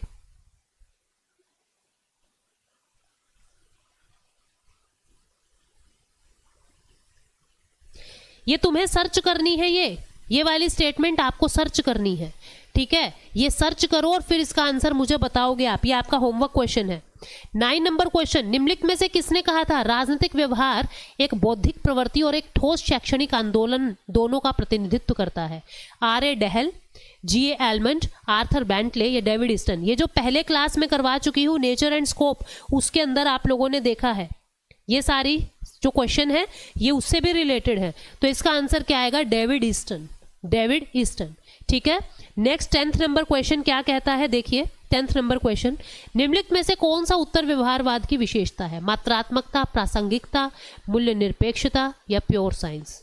क्या आएगा इसका आंसर बता दीजिए। कौन पोस्ट बिहेवियरिज्म की कैरेक्टरिस्टिक है? जो सिर्फ मात्रा पे बात करते हैं, सिर्फ मात्रा पे, सिर्फ फैक्ट पे बात करते हैं।